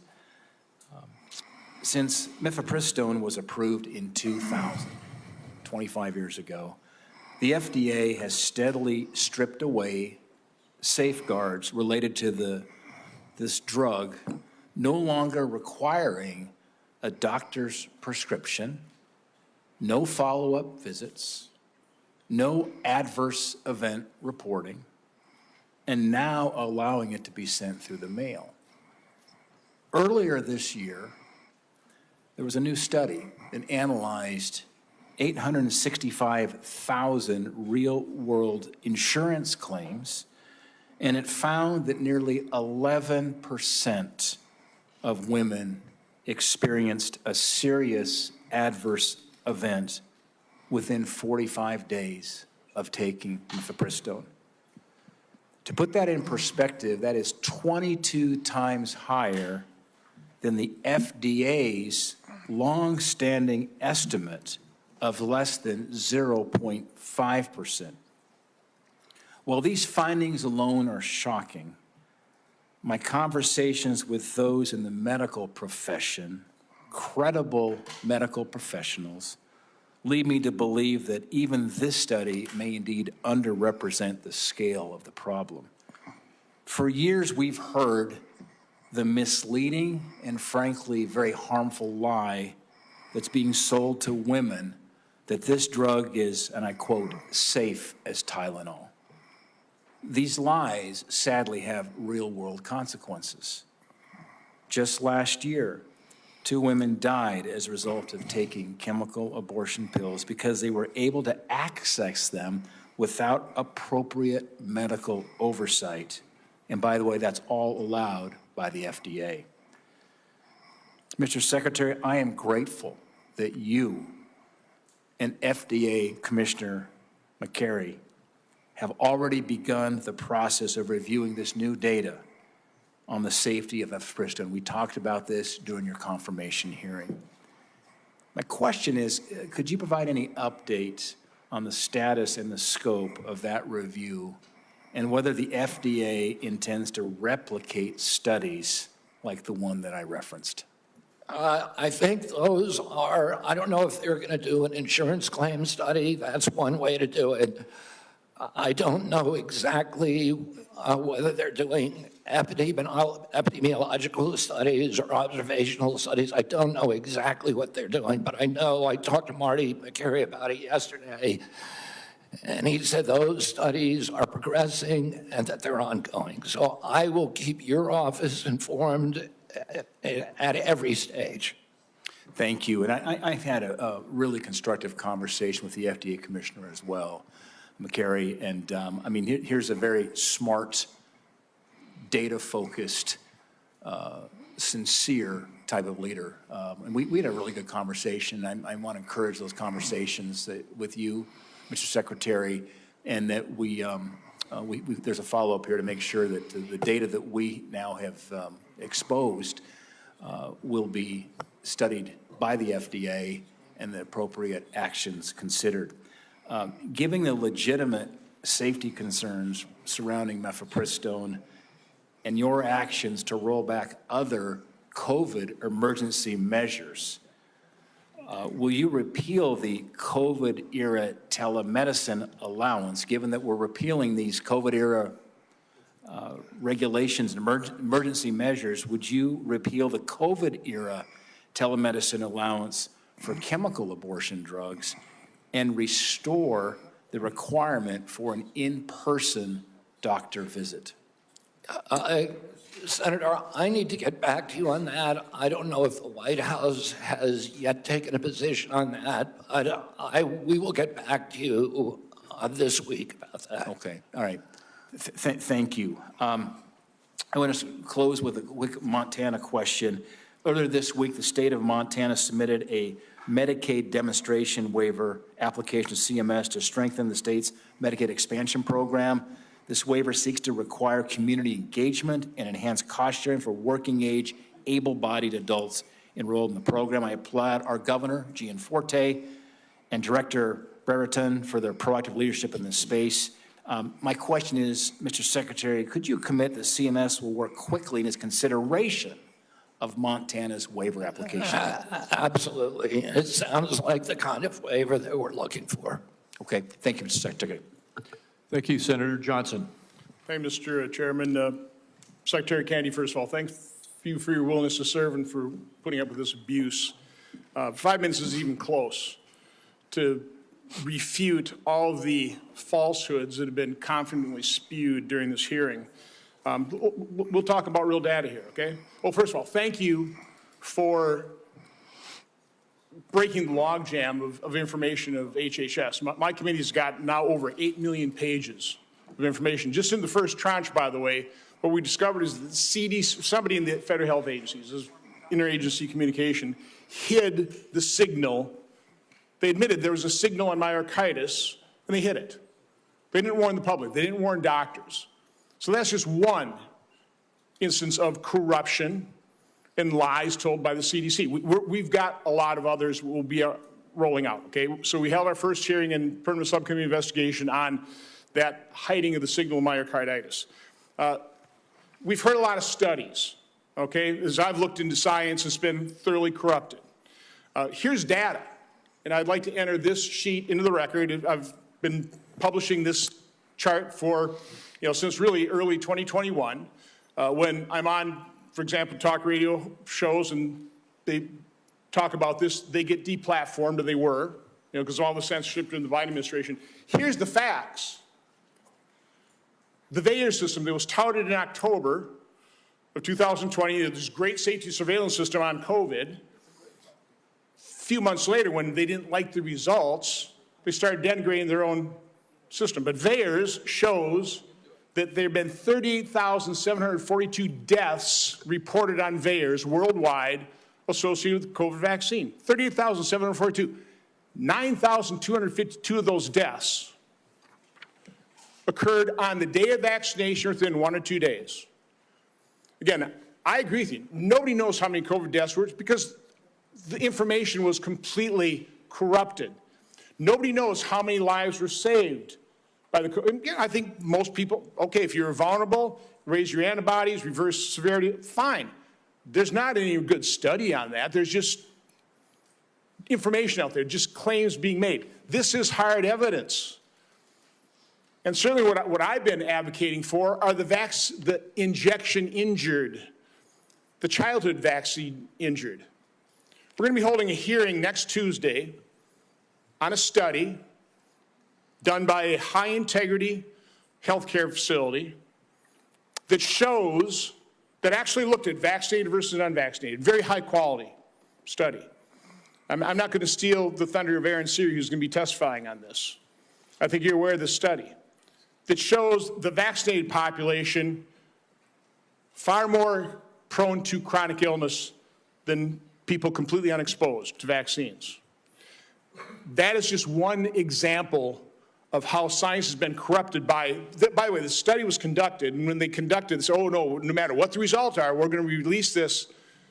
They got the results in 2000. It is yet to be released. We're going to enter that in the record on Tuesday. Do you want to just talk about what you've witnessed in terms of the capture of the agencies that you're now in charge of, the corruption of science, which I believe you just said, that is almost your number one goal, right, is try to bring integrity and credibility back to science, which has been corrupted by the people who pay for it, by federal health agencies being captured by pharmaceutical industries, by big pharma, by big food.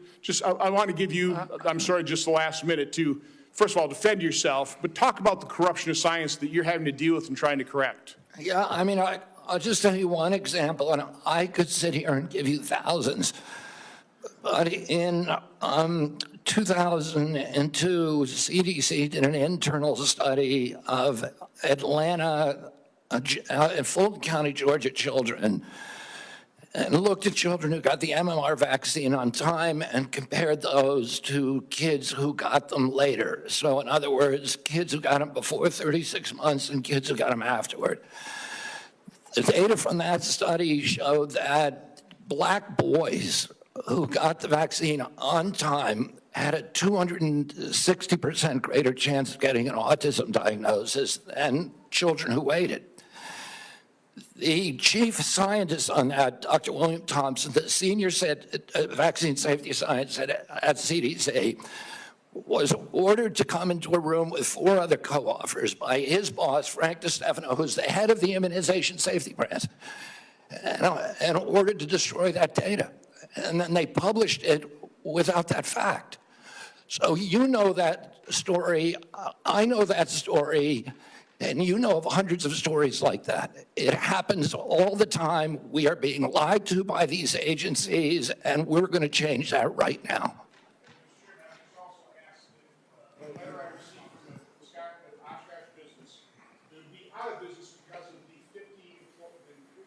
mandate. It's going to be out of business. I just want to enter that in the record as well. Without Thank you. objection. The committee will take a 5-minute quick break here just to allow just a moment of reset here, and then we'll start right back up again in about 5 minutes.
Thank you to everyone.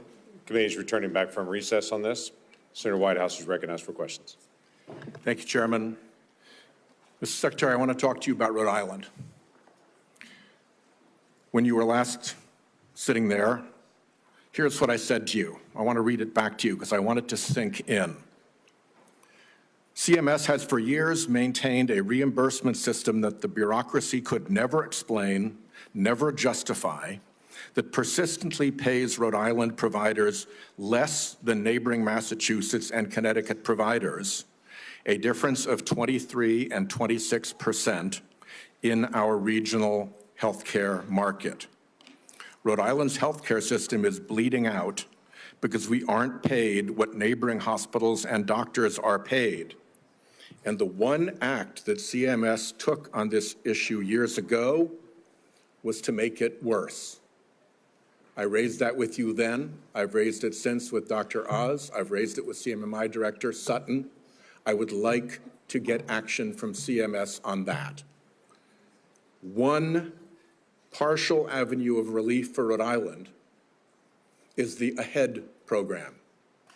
Rhode Island is a willing voluntary participant in the AHEAD program. Coming behind Rhode Island is Connecticut. What remains to be seen is whether the payment rates agreed to for Rhode Island will suffer the same discriminatory discount with respect to the AHEAD rates for Connecticut as Connecticut comes through. I've been able to get no assurances from CMS that they care one whit about this payment differential or that they see AHEAD as a means of resolving this injustice. Mr. Kennedy, our healthcare system is teetering as a result of this. This is not a casual matter, and I would really like to see you and Dr. Oz and Mr. Dutton put your attention onto this Rhode Island problem. There is no conceivable justification for paying a hospital in Fall River 23% more than Rhode Island Hospital when Rhode Island Hospital provides more and better services, as recognized by the Secret Service, which will take an injured president from Martha's Vineyard to the Rhode Island Hospital Trauma Center, flying right over St. Anne's Hospital in Fall River, yet Fall River gets paid more. It makes no sense, and it has to be resolved. The other problem that I mentioned to you is that I'm now in my 4th round of CMMI directors. It's bloody Groundhog Day, trying to get something done about how end-of-life patients are treated. I'm offering Rhode Island as a willing example of how we can do it better.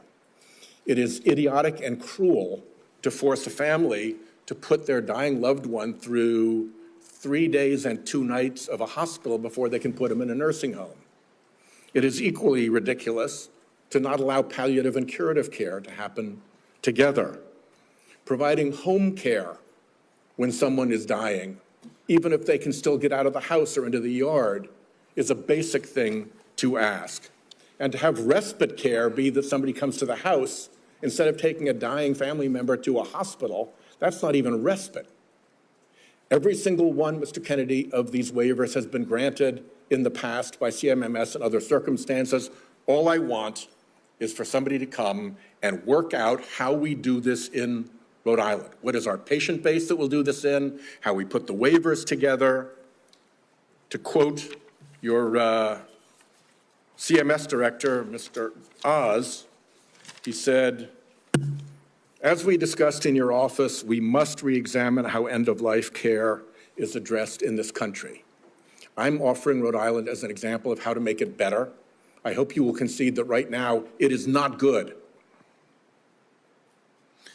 So Senator, I everything need you you to respond to me. You guys know where to find me. I'm up in the Hart Building. Yeah. We've reached out, we've tried for meetings, and the progress in all 3 of those areas, fixing the payment gap, getting ahead balanced regionally, and following through on our desire to do good things, improving end-of-life care with waivers you guys have already granted, has gotten me so far no place. And forgive my impatience, a lot of it predates you. I put a hold on Biden nominees because I was getting jerked around by your bureaucracy. I'd like it to end and get some progress. Yeah, you know, Senator, you raised this during my confirmation hearing, and I said to you then, and you were very civil. You raised something that makes a lot of sense to the extent that we have the power to fix it at CMS. I'd like to do it. We've had the same kind of complaints from Vermont. But I said to you at that time, call me and let's come talk about this. You have my cell phone. You can call me anytime. I've never heard from you in 7 months. Call me up. I'd love to meet with you. I'll get Oz in the meeting. And, what you're saying, particularly about at the end of life, it may be something we can do something about. I want to help, and, let me know. We'll try. Forgive my frustration. You've got 30,000 employees. They could have reached out to me. They know where I live. Yes. Senator Cortez Masto. Secretary Kennedy, thank you for being here. In May, you said, and I quote, "I stand with President Trump to say, no more middlemen, no more foreign freeloaders, no more skyrocketing drug prices. We're putting American patients first and taking on big pharma to make America healthy again."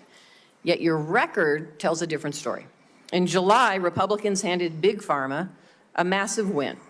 Their big, beautiful bill that they just passed shields billion-dollar drugs like Keytruda, the world's top-selling cancer drug, from Medicare negotiation. Keytruda has been on the market since 2014. It pulled in nearly $18 billion last year in the United States alone.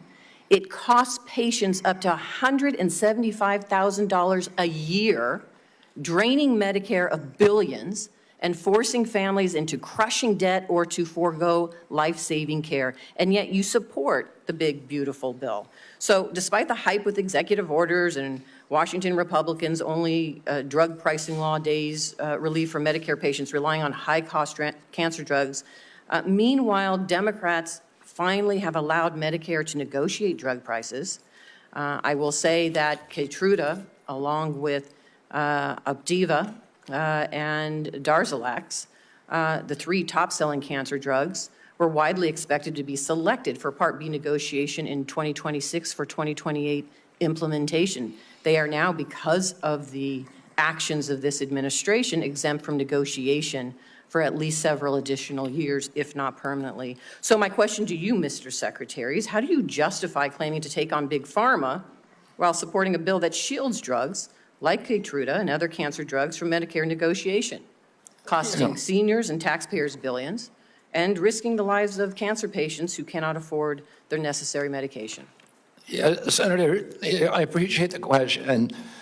The Medicare drug negotiations in the IRA were very well intentioned, but they were poorly structured. And what we found is that there are actually, the negotiations that have occurred actually have ended up raising the costs for Medicare.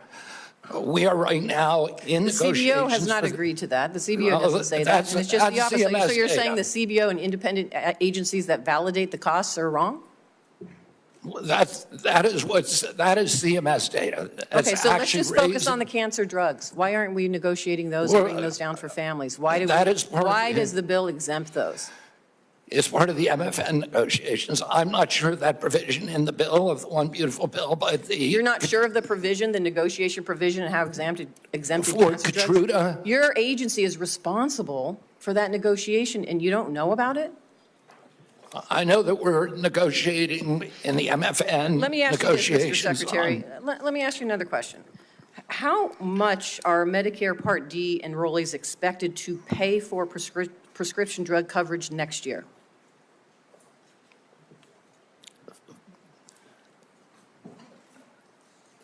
I think that is in debate right now. Let me tell you. Are you talking about the rate? They are going to pay $15 more than last year, up to $50 a month. Now, let me have a question for you on Part B.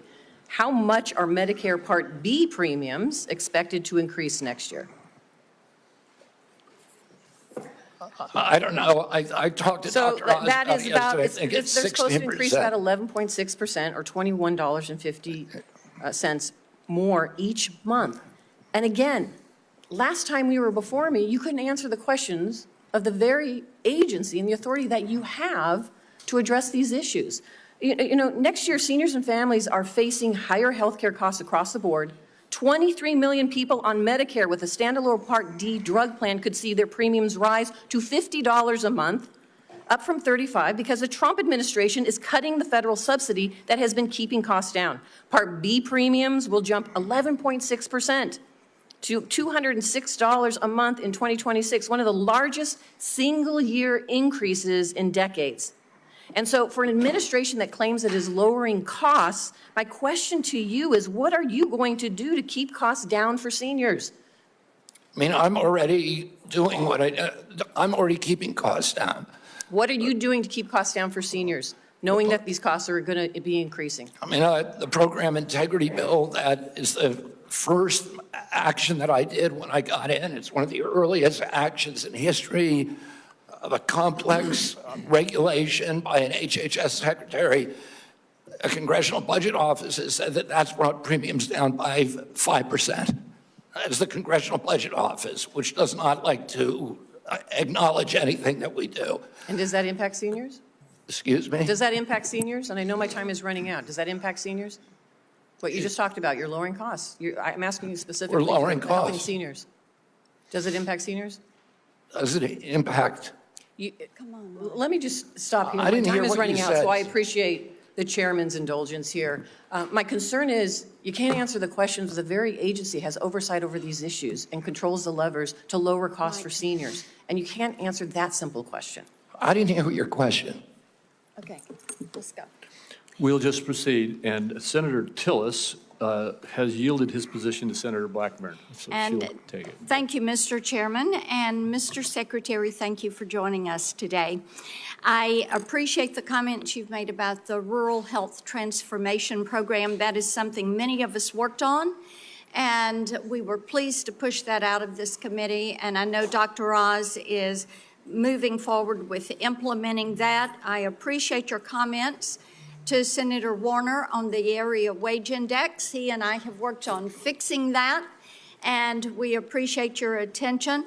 I am delighted to know that you're going to end the revolving door and the conflicts of interest. I have found it so unseemly that people who work with a pharmaceutical or with a big food company then go back over into CDC or NIH or FDA, and then they're signing off on regulation for their former employer and many times their future employer. So we appreciate that.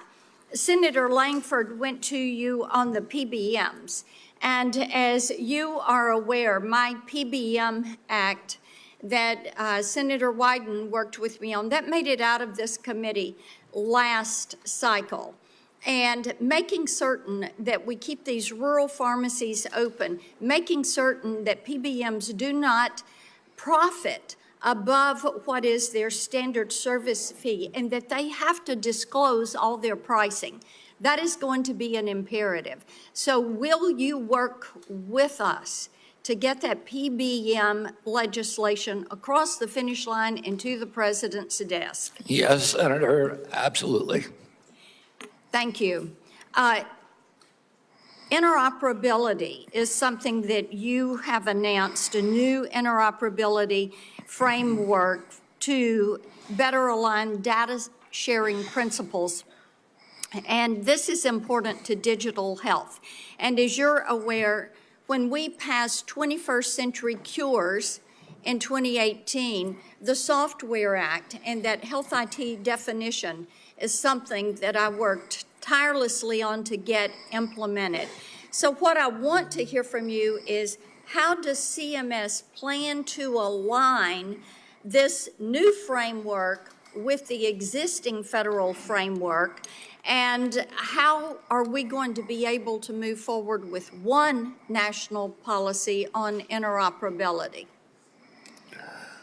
Well, I don't know if we, what we have right now is concrete commitments from the 60 top tech companies who we were able to convene to do data sharing, to do patient accessibility, and to do interoperability. But I can't tell you how that's going to mesh. Then if you will have someone submit to me in writing what that pathway is, this is something that is essential if we're going to be able to benefit from that data. So having some specificity on the pathway will be helpful. I did want to talk with you.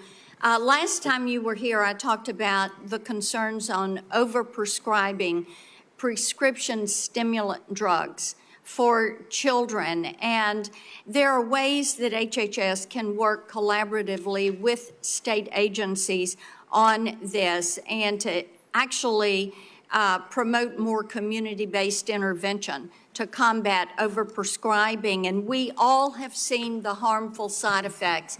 And there's a lot of reporting out there on this and tremendous concern for grandmamas like me who see children and friends of our grandchildren who suffer with this. So I know your team is working on solutions, so you're going to have your Make Our Children Healthy Again strategy that you're going to release, but talk for a moment. We've got 30 seconds left. Talk for a moment on how you can better arm parents with information on the harmful side effects of overprescribing these stimulant drugs.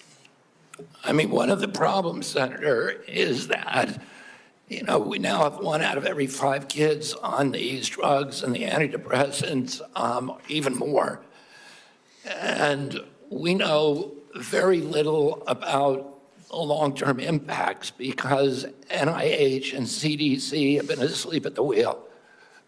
Right now, we are doing those studies. We're doing extensive studies so that we can warn parents and so that we can force the companies to put labels on their products.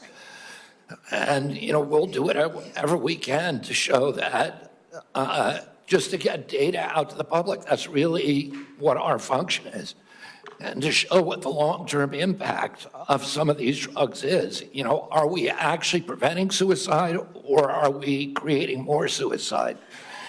And that's something that we don't know the answer to, which is, how did these drugs become so common in our society without us even knowing the answer to those questions? That is malpractice at these agencies, and that is the malpractice that I am going to fix. Thank you. Thank you. Senator Warren. Thank you, Mr. Chairman. So last November, while you were under consideration to become Secretary of Health and Human Services, Mr. Kennedy, you said, quote, if vaccines are working for somebody, I'm not going to take them away. No exceptions, no ifs, ands, or buts. You would not take away vaccines from anyone who wanted them. Then last week, you announced that the COVID-19 vaccine is no longer approved for healthy people under the age of 65. In announcing the change, you said the vaccine will be available for anyone who wants it. Now, obviously, both things cannot be true at the same moment. So let's clear this up right now, Secretary Kennedy. Will you tell America that all adults and all children over 6 months of age are eligible to get a COVID booster at their local pharmacy today? Anybody can get the booster. I'm sorry? Anybody can get it, Senator. Anybody. So you're saying that is now the official rule of HHS. Anybody is eligible to get a booster by just walking into the pharmacy. It's not recommended for healthy people. No. If you don't recommend, then the consequence of that in many states is that you can't walk into a pharmacy and get one. It means insurance companies don't have to cover the $200 or so cost.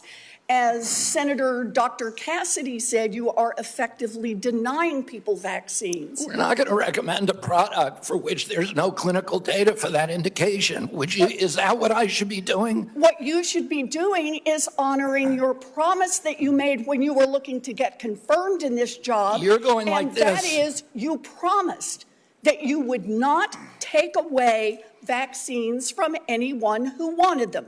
You just changed the classification of the COVID vaccine. I'm not taking them away from people, Senator. It takes it away if you can't get it from your pharmacist. Well, most Americans are going to be able to get it from their pharmacy for free. Most Americans will be able to get it from their pharmacy free. The question is everyone who wants it. That was your promise, Mr. Kennedy, I never promised that I was going to recommend products with which there is no indication. When you said... And I know you've taken $855,000 from pharmaceutical companies, Senator. Did you hold up a big sign saying that you were lying when you said that? Because you are the one who said you would not take them away. Now, Senator Kennedy, I'm not taking them away from anybody. Secretary, you want me to indicate a product for which there is no clinical data? Senator, Is that what you want? Secretary Kennedy, you said you wouldn't, and now you did. I'm not So taking them away. obviously- Everybody can get access to them. No, they can't walk into a pharmacy the way they could last month and get access to It a depends on the vaccine. it depends on the states. Depends. A year ago, But they can it did still not get it. depend. Everybody A can get month it. ago, it did not Everybody can depend. get it, Senator. So look, let's move on. You clearly are taking away vaccines. I've seen the list for what's coming up next, and that is the agenda for the next CDC vaccine panel. And first up is ratifying your COVID actions. Second is hepatitis B is on the agenda. So should Americans expect you to take away hepatitis vaccine access as well, even though you promised not to? As I said, I'm not taking vaccines away from anybody. Okay, same answer, right? You're just going to deny that when people can't get access, that you're not taking it away. Then let me ask you, is that the same game you're going to play with measles, you want me to, mumps, so you want me to rubella, recommend chickenpox? every product in the world so that without any clinical trial data? Through on your promises. Yeah, my promise was to give. A month ago, we could get COVID vaccines by just walking You can into a still get pharmacy. COVID vaccines, You Senator. are taking that away. No, you are So still, let me you can ask still you get the one more COVID vaccines, question, and Medicare Secretary will still Kennedy. pay for them, and Medicaid will still pay for Tell the them. head of the CDC that if she refused to sign off on your changes to the childhood vaccine schedule, that she had to resign? No, I told her that she had to resign because I asked her, are you a trustworthy person? And she said no. So if you had an employee who told you they weren't trustworthy, would you ask them to resign, Senator? So I'm sorry, but this is not what she has said publicly. She has Well, said I'm she not was surprised doing about that. pre-approved. So you're saying she's lying? Yes. Every conversation I had with her, there And were let me get witnesses. this straight. This is the same person that less than a month earlier, you stood next to her and described her as unimpeachable. And you had full confidence in her, and that you had full confidence in her scientific credentials. And in a month, she became a liar? Is Yeah, that what you you're should saying? ask her what changed. And by the way, a month ago, you were voting against her. Oh, because you thought she was either incompetent, ineligible, or unsuited to the task. I voted Now I against her agree because with I you. was afraid she was going to bend the knee to you and Donald Trump. And it looks like she didn't bend the knee, so you fired her. Look, you are putting America's babies' health at risk, America's seniors' health at risk, all Americans' health at risk, and you should resign. Senator Sanders. Just want to pick up on Senator Warren's point. Are you telling us that the former head of CDC went to you, you asked her, are you a trustworthy person? And she said, no, I am not a trustworthy person? She didn't say, no, I'm not a trustworthy person. She said, no. Wow. Giving a quote. And I asked her No, twice. 1 second. And you're also repeating now that she is a liar, correct? What you wrote in the Wall Street Journal. If she wrote that I fired her because she refused to sign on in advance for the ASIP committee, no, that's not accurate. All right, so you're calling her a liar, and I look forward to her coming before the Help Committee, maybe this committee as well. All right, Mr. Secretary, I've got a bunch of questions. Appreciate brevity in answering it. So-called beautiful bill threw 15 million Americans off of health care, substantially raised premiums, and is going to have a terrible impact on nursing homes, community health centers, rural hospitals all over America. Very briefly, is that really making America healthy again? It's going to have it's going to be the biggest infusion of federal dollars into rural health care in American history. Yeah, you know why? Because you're cutting $150 billion for rural hospitals. You're putting $50 billion back. That's not an infusion. That's a loss of $100 billion. All right, next question. President Trump, who I don't usually agree with, called COVID vaccines, quote, one of the greatest miracles in the history of modern-day medicine that saved tens of millions of lives worldwide. Scientific community agrees with Trump. Lancet study found that it prevented almost 20 million deaths during their first year of use. Secretary Kennedy, are President Trump and the medical community right, or do you still believe that the COVID vaccine was, quote, the deadliest vaccine ever made? No, first of all, I didn't say that. Oh, I said that in terms of affairs reports a while ago. I said today, I think that President Trump should get the Nobel Prize. So who's right? Is Trump in the medical community right, or are you right? President Trump did an extraordinary piece of leadership. Is he right or wrong? Did COVID save millions of lives? As I said, he got Americans back to work. At that time, that particular vaccine was perfectly matched to the virus that was circulating then. And I have no idea how many lives it saved, but it saved quite a few.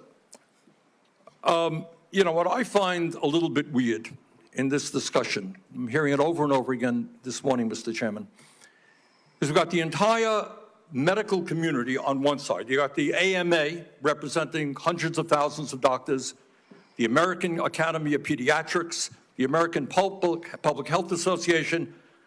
All of these organizations are telling us that COVID vaccine and vaccines in general are safe and effective. You are casting doubt on that. Who are who are the organizations that are agreeing with you and casting aspersions on vaccines? The primary advisors are Marty McCary, Jay Bhattacharya, Dr. Oz, Vinay Prasad. So you got a few doctors who agree with you, and I'm giving you the Not a few doctors.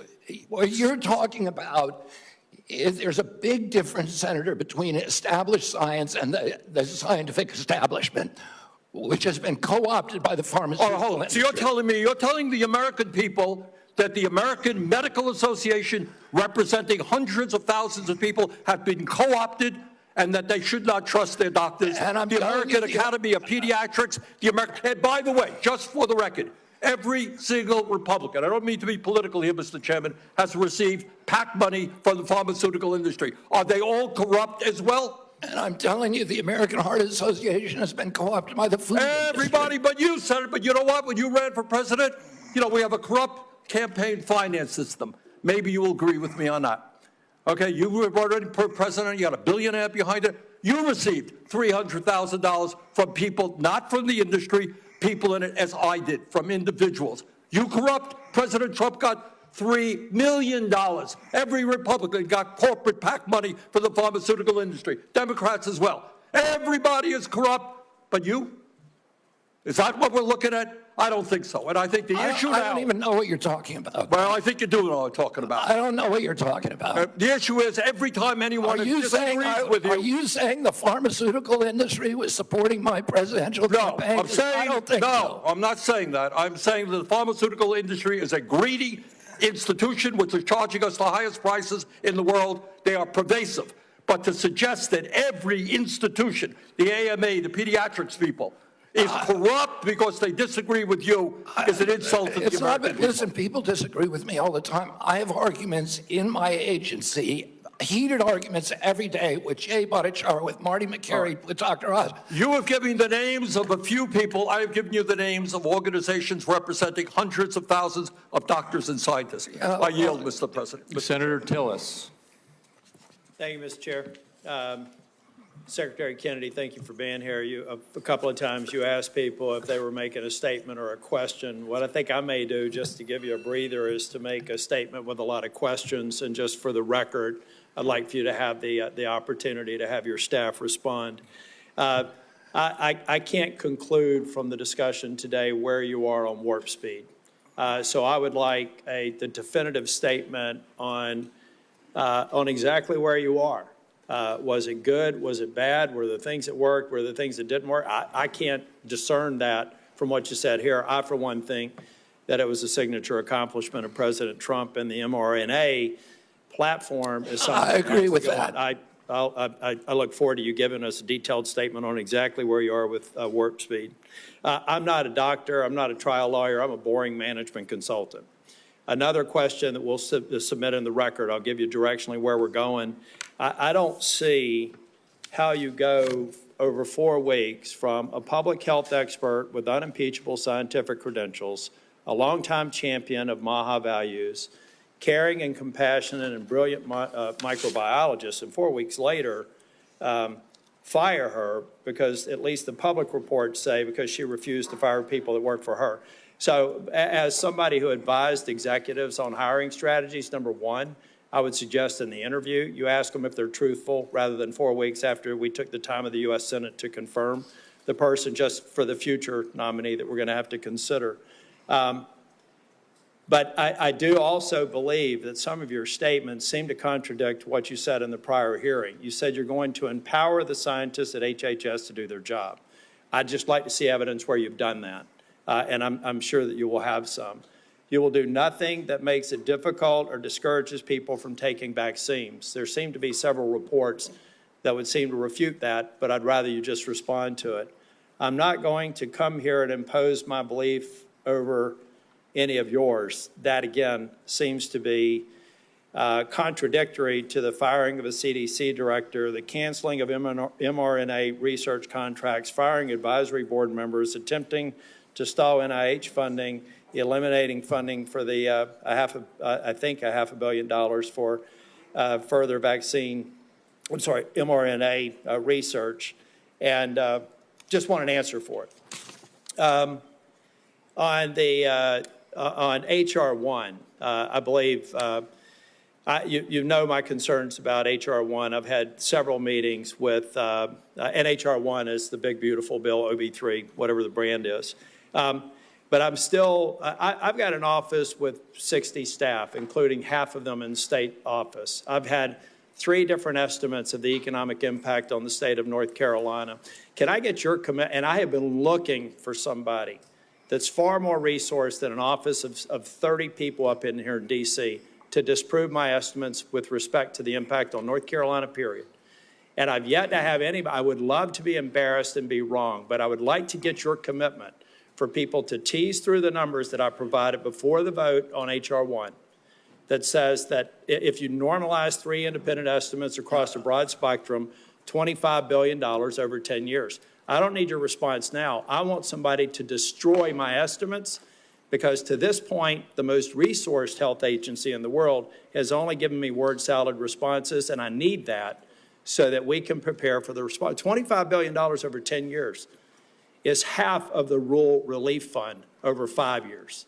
And so we just need to have that fact as a matter of policy so that we can go in North Carolina and absorb it. And I know every state's different, and I'm assuming every one of my colleagues here have done the math for their states, not focused on that. But I want you to destroy my estimates if they're in fact wrong, and I want you to acknowledge them if in fact they're right. That will come into question as well.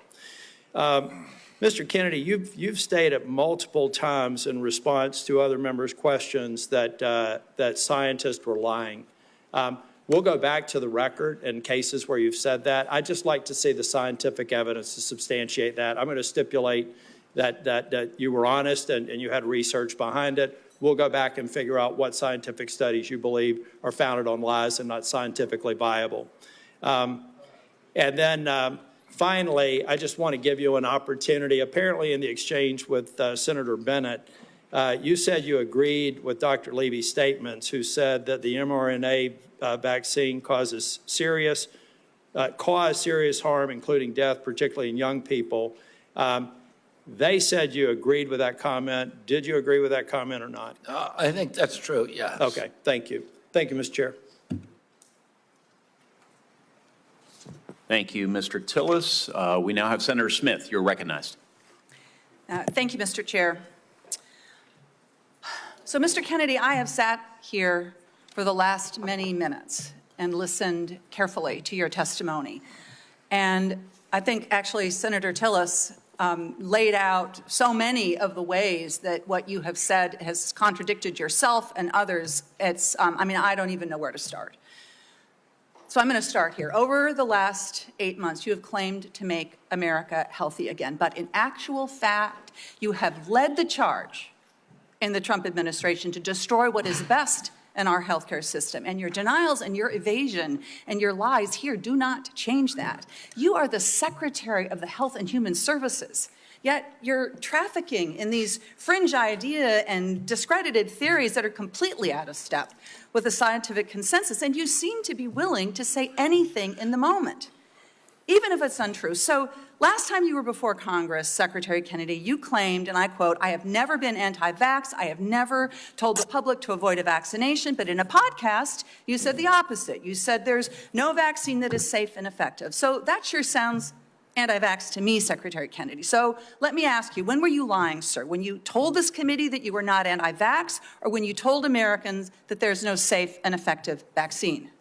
Both things are true. Oh, so more denial, more back and forth. I mean, here's what I know.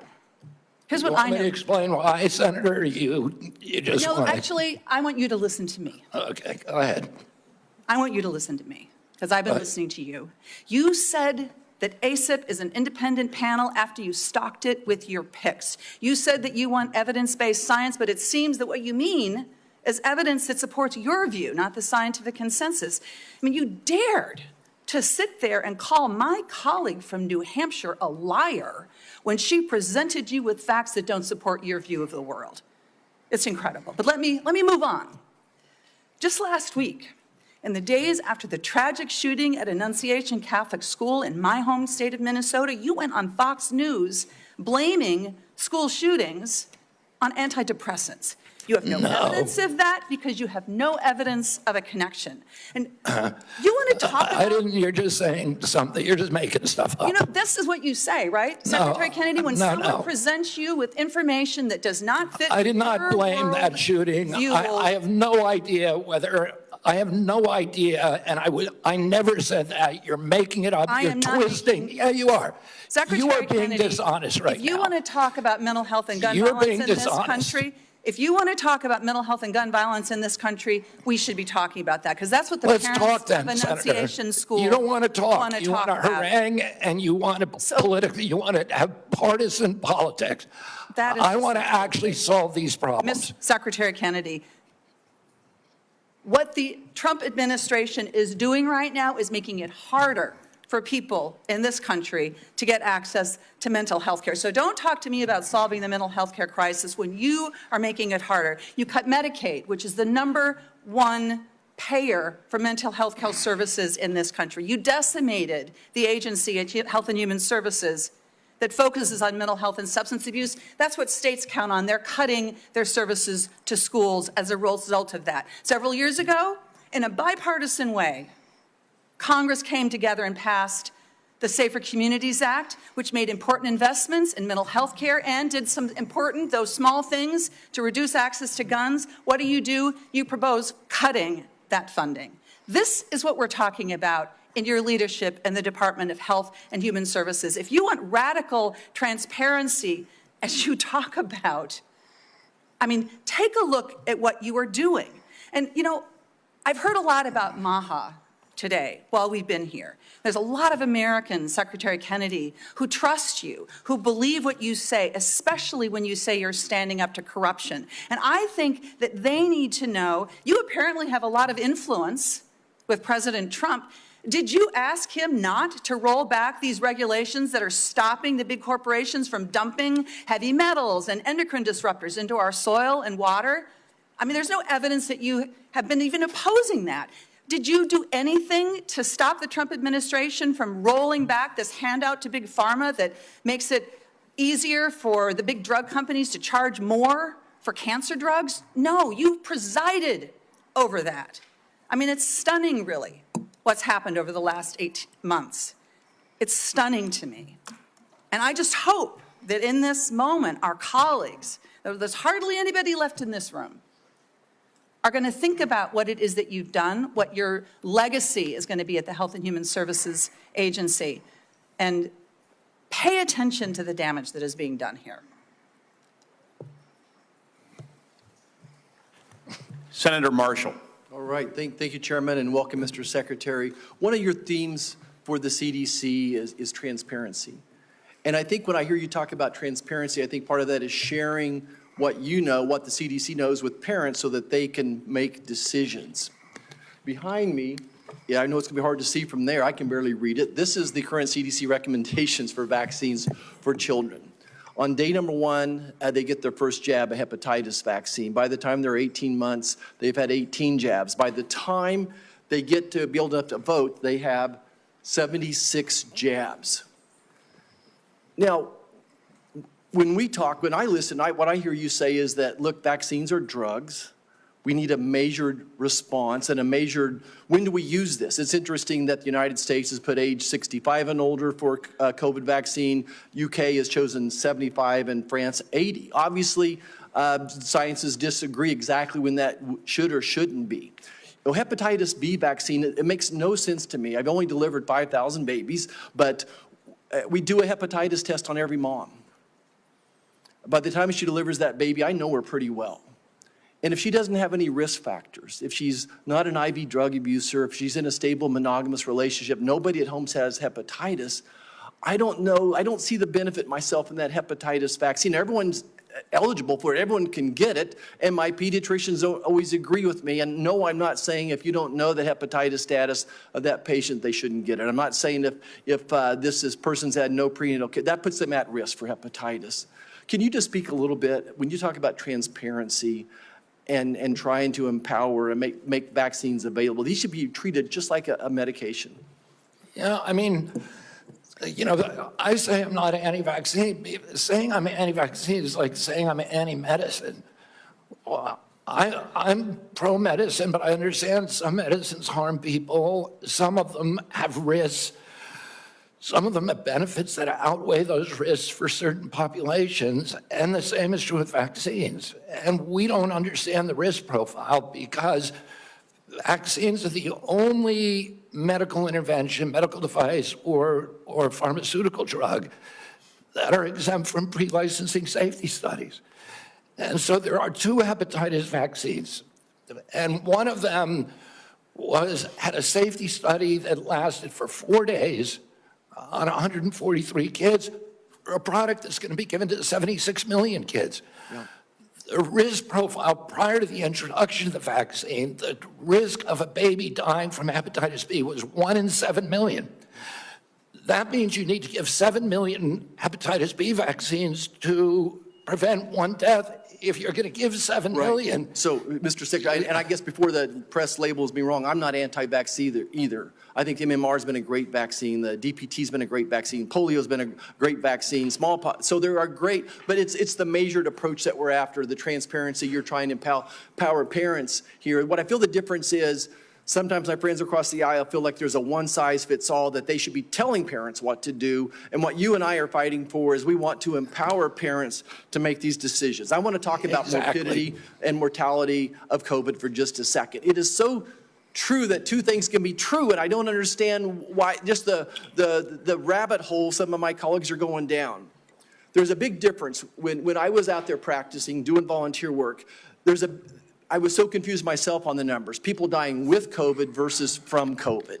And we still don't have that message. And I think that's what I hear you saying as well. How many people died from COVID versus with COVID is a different answer. The situation today is so different when this monster virus was made in a laboratory in Wuhan, China, and none of us had ever seen this virus, and we had no immunity to it.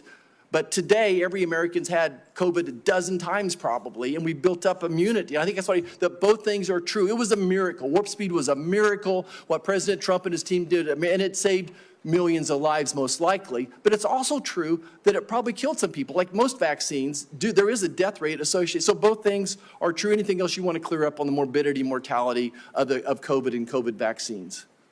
Well, I think you just cleared it up. The COVID vaccine was critical. President Trump's leadership got it to us when our society was locked down. It allowed us to open up. It was, as I said, perfectly matched to a virus that was new in the experience of humanity. And so it was a miracle. Right now, we're dealing with completely different circumstances, where the virus has mutated, where it's much less dangerous, where there's a lot of natural immunity and herd immunity. And so the calculus is different, and it's complicated. And, if you just want to turn everything into a soundbite, it makes it, you can't have a grown-up conversation. But, there were more reports to VAERS which is the only surveillance system that we have of injuries and deaths from that vaccine that all vaccines put together in history. So we have to acknowledge that there was a cause. We acknowledge that there was a benefit. We can't quantify either one because of the data chaos at CDC, and that's all I'm saying. And they think I'm being evasive because I won't make a kind of a statement that's almost religious in nature. Did it save 1 million lives? Well, there's no data to support that. Or maybe data, there's no study, there's modeling studies, there's faulty data. I'm not going to sign on to something if I can't do it to a scientific certainty. It doesn't mean that I'm, anti-vax. It just means I'm pro-science. Thank you. I yield back. Thank you. Senator Lujan. Thank you, Mr. Chairman. Secretary Kennedy, Dr. Daskalakis, who recently resigned as director of the National Center for Immunization and Respiratory Diseases, his resignation letter stated he and his team were never allowed to brief you. I'm curious who you're listening to, since it's clear you're not listening to qualified experts like Dr. Daskalakis. Can you give the committee the name of the person? I don't consider Dr. Daskalakis. Mr. Secretary, the question that I have for you is, can you give the committee a name of who you're getting briefed by? I'm getting briefed by all the time by CDC. Just a name. Well, Dr. William Thompson's one name. Thank you very much, sir. But I can get you a whole list of others. It's on my schedule. Mr. Secretary, that's not a hard question. You know a lot of answers. I'm not being evasive. Okay, then you answered it. Let's go on. Now, you said that you're soon going to release a study claiming to reveal the cause of autism, timed unsurprisingly with the upcoming ACIP meeting to justify taking vaccines from Americans. Now, as you know, autism affects millions of children. So I guess you'd have the nation's top medical experts working on this. Mr. Kennedy, you hired a man named David Geyer to conduct this study. Is that correct? No. Is Mr. David Geyer working for HHS? He's a contractor, but he's not conducting a study. He's a contractor? He's a contractor. Do you know who works for you, Mr. Kennedy? Yeah. Do you know that Mr. Geyer is listed as a HHS on the employee directory as a senior data analyst, not a contractor? He's a contractor. He's not an SGE. So is your website wrong? He's not an SGE. I don't know what I'm going to pull up the website for you. He's a contractor. If the website says he is a senior data analyst, will you at least admit to the committee Well, I don't know that you if were wrong? a contractor can be classified as a senior data analyst or not. Is Mr. Geyer a doctor? No. Did you know he never went to medical school? He's not practicing medicine. Did you know that he got caught in Maryland and was charged for practicing medicine without a medical license? He was charged by a medical board, he sued the medical board, and the medical board was found to have acted in actual malice and was fined $2.6 million by a judge in Maryland for doing that. See, so you choose to know a lot when you want to know a lot. It's incredible, Mr. Kennedy. Senator, you're it's ridiculous. So here's the question I have. You brought him in to do this study. I think there's no question about it. I told you he's not doing a study. Is he participating in the study? No. Is he doing any analysis in regards to this study? No. What he's doing is getting access to the Vaccine Safety Data Link, which is the biggest repository for vaccine information that your friend would not give us for 7 months. For Mr. 7 months. Secretary, let me ask you this question, just because you know the answer. What is Mr. Geyer doing? He is the only one, because Congress ordered CDC to open up the VSD to him in 2002. He's the only outsider who's ever seen it. So because CDC will not give us, they have Mr. Secretary, is he participating in this then? No, you just said he's the only dude that knows what's going on here. Do you want me to explain it to you, Senator, or do you just want to showboat? I'll submit You this. just want to showboat for your ads, or do you want to hear a real answer to your question? Mr. Secretary, you choose to know answers to questions with some colleagues. And I'm willing to give you the answer. I'm willing to give you the answer. Mr. Secretary, someone should have asked you, maybe President Trump should have asked you, are you a trustworthy person and we should have waited for an answer then. Let's move on. I don't even know what you're talking about. You're talking gibberish. Mr. Secretary, let me speak slowly and clearly so that you can understand me through my New Mexico accent. And then give me a chance to Does answer. this help? Can you understand me? Yes. Appreciate that. Mr. Secretary, yes or no, did you hire Mr. Geyer to do this study? No. Mr. Chairman, well, let me ask, maybe we'll just get a good answer here. Mr. Secretary, will you commit to sharing the protocols used for the autism study with Congress and to the public? They're public. Will you commit to giving it to this committee by the end of the week? No, not because that's not the way it works. Will you don't even know what you're talking about. Mr. Secretary, will you commit to sharing the protocols for the study by the end of the month? We already have You put just said out. it's public. We put out the notice of funding opportunities, and then the scientists from Let all me- over the world. You're not understanding me. Let me No, speak you're clearly not again. understanding how the world works. Do you understand what the protocols are? Senator- Do you understand what they are? The scientists who are doing the studies submit the protocol. Okay, so you know That's what not they are. coming from Okay, us. So will you commit to sharing those protocols with this committee? Well, anybody can get a hold of the protocol. It's published with the study. Mr. Chairman, what I'd like to ask is for your commitment here. I'll send a letter to the Secretary. I'll ask for support from the leadership of this committee to ask for those protocols. If those protocols are not given to this committee. Anybody can get the protocols. Mr. Secretary, I'm not talking to you. Mr. Chairman, what I'm asking. If the protocols are public, we can work with you to. What I'm get asking, access to. Mr. Chairman, is that if those protocols are not given to this committee, I'm asking for your agreement that we follow through with the subpoena to get them. No, I will not agree to subpoena anything. Let's see what But happens. Mr. Chairman, you'll help me get them if they're available publicly? Yes. I appreciate that, Mr. Chairman. Mr. Kennedy, with all the questions here today, people just want to know the truth. I don't think so. Mr. Secretary, you don't think so? Thank you. I don't think so. I hope everyone recording that got that because there explains the Secretary's tenure here. Look, 2 young ladies in Las Cruces, New Mexico at a town hall recently gave me this starfish pin. I was going to give it to you today, but after your questioning today, I don't think you deserve it because what this represents is to remember that every one of us can make a difference, sir, to something as small as a starfish on a beach that maybe got washed up, you throw it back in the ocean. You might not save them all, but you can save one. I'm sorry that you're not worthy of this nice little pin, sir, as a nice reminder. I'm going to pray for you, Secretary Kennedy. I hope we do better. I want you to do better, but today was a failure for you, man. I yield back. Senator Warnock. Thank you, Brother Chair. Less than a month ago, we received the heartbreaking news that a gunman opened fire at the CDC campus in Atlanta, Georgia. This obviously is my neck of the woods. This is heart-wrenching for all Americans, but for those of us especially who live in that area. A DeKalb County police officer, David Rose, was killed. The shots hit buildings on campus in at least 180 places, narrowly missing the CDC's daycare center.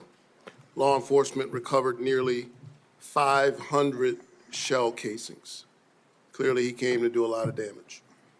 It's a miracle, and thanks to the quick action of Metro Atlanta and state law enforcement, more people were not killed. The Georgia Bureau of Investigation announced that prior to the attack, the gunman expressed discontent with the COVID vaccine and, quote, wanted to make the public aware of his distrust of the vaccines.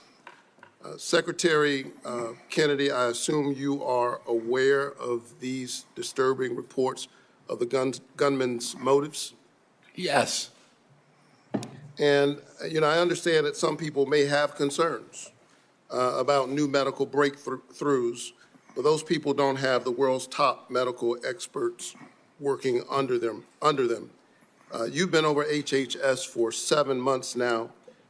Have you ever been briefed by CDC's career immunization officials to discuss your concerns? And by the way, every member of this panel has criticized President Trump and demonized him. Have you ever Are been you briefed? complicit in the assassination attempts on President Trump. Sir, I'm asking the questions. You are the witness. It's a simple yes or no question. Have you ever been briefed by CDC's career immunization officials to discuss their concerns? Yes, I have. What was the answer? Yes.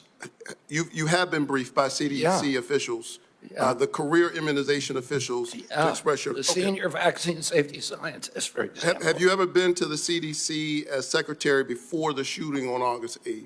Have I ever been there as secretary? Have you been there as secretary before the shooting? Okay. Let's return to the shooting and the aftermath. Secretary Kennedy, I'm about to ask you a series of yes or no questions about the events of the past month, and I would appreciate just a yes or no response. You called Dr. Manarez to your office on August 25th for a meeting. Is that correct? Yes or no? It could be. I just don't know the date. I'd have to check my calendar. Was Jim O'Neill the man you just appointed as acting director of CDC in the room on whatever date you met with him, since you can't recall? Was he in the room when you met with Dr. Manarez? In that meeting, did you criticize Dr. Manarez for her statements to CDC following the shooting where she said, quote, misinformation can be dangerous? I don't believe so. I have no recollection. You don't believe you criticized her? Oh, I criticized her. Did you criticize Not her? for that. Did you criticize her? I don't even. Did you criticize her for her statements to CDC workers following the shooting? Did I what?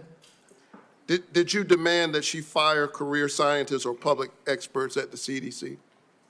Yes. Did you demand that she accept the recommendations of your hand-picked vaccine advisory panel without further review by career CDC scientists? No, I did not. You didn't ask for her commitment ahead of time that she would accept the recommendations from the advisory panel? You're denying that? What I asked her about is she had made a statement that she was going to not sign on, and I wanted clarification about that. Did you tell her to accept the advisory panel's recommendations? I told her I didn't want her to have a rule that she's not going to sign on to it. Did you say that the CDC was, quote, the most corrupt federal agency in the history of the world? Not the history of the world, but definitely within HHS. Did you say that? I did not say that, but I did say it's the most corrupt agency in HHS, and maybe the government. So you called the CDC corrupt. Did you say that CDC staff are, quote, horrible people? Horrible people? Did you say that they're killing children and they don't care? No. Okay, I think that we all have a history of listening to you and these answers, but you're on the record for a number of these statements. Despite your lack of credentials and expertise, clearly you have an agenda. It is a threat to the public health of the American people. It's clear that you are carrying out your extremist beliefs, which is why you attempted to fire Dr. Senator, we're the Manarez. sickest people in the world. We're the sickest people on earth. I'm speaking. How am I a threat? Secretary Kennedy, for the first time, we're seeing deaths from children from measles. We haven't seen that in 2 decades. We're seeing that under your watch. You are a hazard to the health of the American people. Can I respond to that, Senator? No, I claim back my time. We need to wrap up. You are a hazard to the health of the American people. I think that you ought to resign. And if you don't resign, the President of the United States, who put forward Operation Warp Speed, which worked, should fire you. Thank you so much. Senator Welch. Mr. Chairman, thank you. I want to sum up, and I want to make 3 points. First, we have a health care affordability crisis in this country. And second, Secretary Kennedy's policies is making that affordability crisis worse, not better. And third, Mr. Chairman, the United States Senate is not doing its job. Health care. Citizens of the United States, our employers, our taxpayers and our families pay the most and get the least. That has been persistent and chronic and it's not being addressed, it's being aggravated. Let me be specific. In Vermont, a family of four that makes $82,000 in income with premium support on Obamacare now pays $6,970 for their health care premium. That is going to increase $23,000 to $30,000. That is unaffordable, it's shocking, and it's cruel. The big beautiful bill that we're talking about, Vermonters are going to lose 45,000 families lose health care. That is going to be a hammer blow to our hospitals because those folks who lose health care don't get a guarantee they won't get sick, and they're going to show up at our community hospitals. Our community hospitals are going to treat them, and they aren't going to be compensated. And it's why Vermont community hospitals are on a financial thin ice, and that's true that about 338 hospitals around our country are in danger of closing. Second, Mr. Chairman, I believe the Secretary made assurances to this committee, and he has not kept the promises he made. Prices have not come down, they've gone up. He assured Senator Cassidy that he would not change the standards for vaccine review. Yet since his confirmation, all 17 members of the Vaccine Advisory Board have been fired by him. He has limited the use of COVID-19 vaccine, and he has inexplicably canceled $500 million in vaccine research and funding. So, I'm not surprised. Stephen Miller credited you with being the crown jewel of the cabinet. And my observation about the crown jewel of the cabinet and the policies of the folks who get rewarded are the ones who fire those in service that speak truth to power.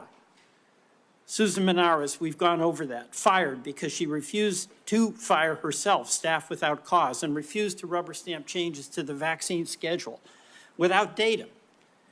The head of the Bureau of Labor Statistics was fired because she gave a report with honest numbers about the job report. CIA Russia expert who'd been there for 30 years, fired after the meeting with Putin. So, Mr. President, that is serious and worrisome. But I want to finally end by challenging us in the United States Senate to do our job. We have a constitutional responsibility to be a check and balance. And the fear of our founders was that there would be a concentration of power in one branch, and that would lead to catastrophic consequences for our country. And what has Congress done? On oversight and advice and consent, we have confirmed a vaccine denier. On tariffs, we've given up our constitutional responsibility. On appropriations, we're bending the knee to an administration that is rescinding and decided what to spend and what not to spend, despite what our law in a bipartisan way was passed. We cannot cede power, and there are consequences. A crumbling healthcare system, a deficit exploding, and our allies losing faith in us. Mr. Secretary, in the past, you have accused some of my colleagues of being in the pocket of pharma shills. You did that with Senator Warren today. You've done it in the past with Senator Bennett and Senator Sanders. You are not a pharma shill. But I believe we have to fight pharma and bring down the prices. And Senator Cortez Masto spoke about the legislation that we now have that would reverse the $5 billion handout to Big Pharma in the One Big Beautiful Bill. And when I leave today with Senator Wyden, we are going to go to the floor and seek unanimous consent to pass our legislation that would reverse that giveaway. And I ask you to put your policy in your body where your mouth is and join us in supporting that bill to restore price negotiation power so those pharma prices can come down from being the highest in the world to something within range of reason. Mr. Chairman, I yield back. Thank you very much. Senator Young. Welcome to the committee, Mr. Secretary. It's my intention not to raise my voice and to give you an opportunity to respond to an inquiry. I'm going to begin with long COVID. It shouldn't be a surprise to you. During each of our meetings, we've discussed my interest in making sure our government does its part to address this challenge, which afflicts, by most recent estimates, over 20 million Americans. They have been diagnosed. There are a number of others we know that go undiagnosed. Over 400 million people worldwide suffer from this at a cost of $1 trillion a year, which is roughly 1% of global GDP. This, we know, has had impacts on participation in the workforce, therefore our own GDP. So it's serious on a number of fronts. It's my hope we can come up with some therapeutics for this condition. One of the real barriers to that is seeing that we are able to launch more clinical trials. I want to get your update on how the clinical trials are going, what plans you might have in the works to increase the number of clinical trials as it pertains to long COVID. Yeah, Senator, there was a project funded, a long COVID project at NIH. There was a huge amount of money spent on it. It yielded nothing. I agree with that. Right, and I think you know that we are doing now a different approach. We're launching a long COVID consortium. We're bringing together the best doctors in the country who have developed reputations for being able to treat long COVID. And one of them is a doctor that actually... Dr. Bruce Patterson. Yeah, Bruce yes. Patterson, and then Dr. Jordan Vaughn, also from Florida. There's a number of them who are doing spectacular things where patients are reporting extraordinary progress. We want to get them all involved, all in one room. We want to identify the protocols that are working. This is something that did not happen during COVID. It was all ivory tower science, and the doctors who are on the ground were ignored. The same thing happened during the HIV crisis. Yes.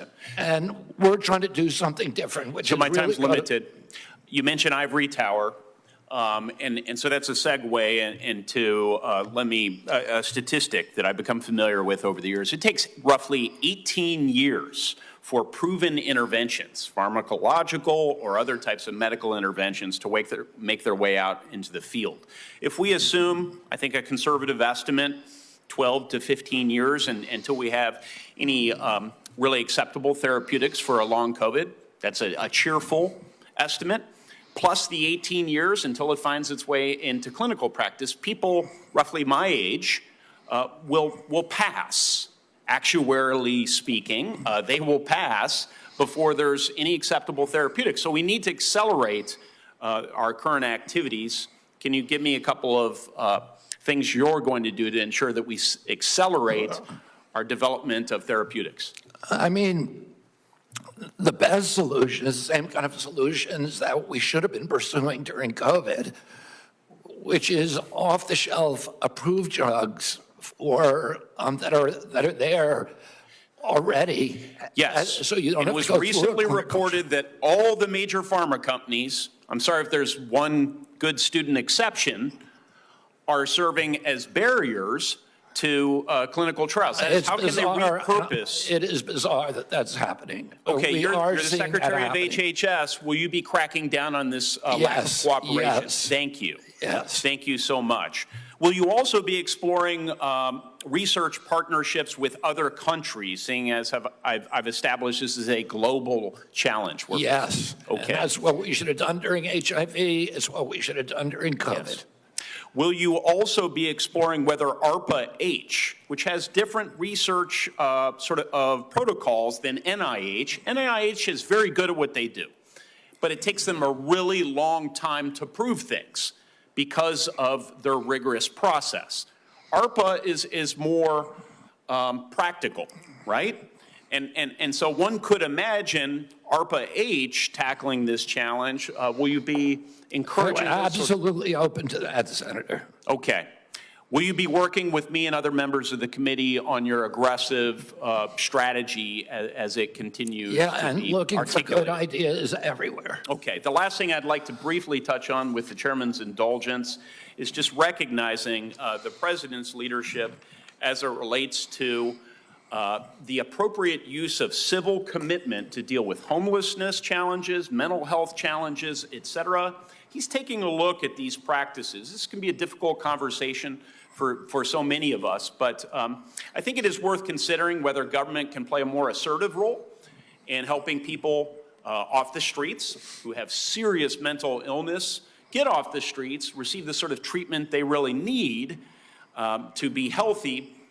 Can you provide some very brief thoughts on this topic, and maybe then I could follow up with a phone call?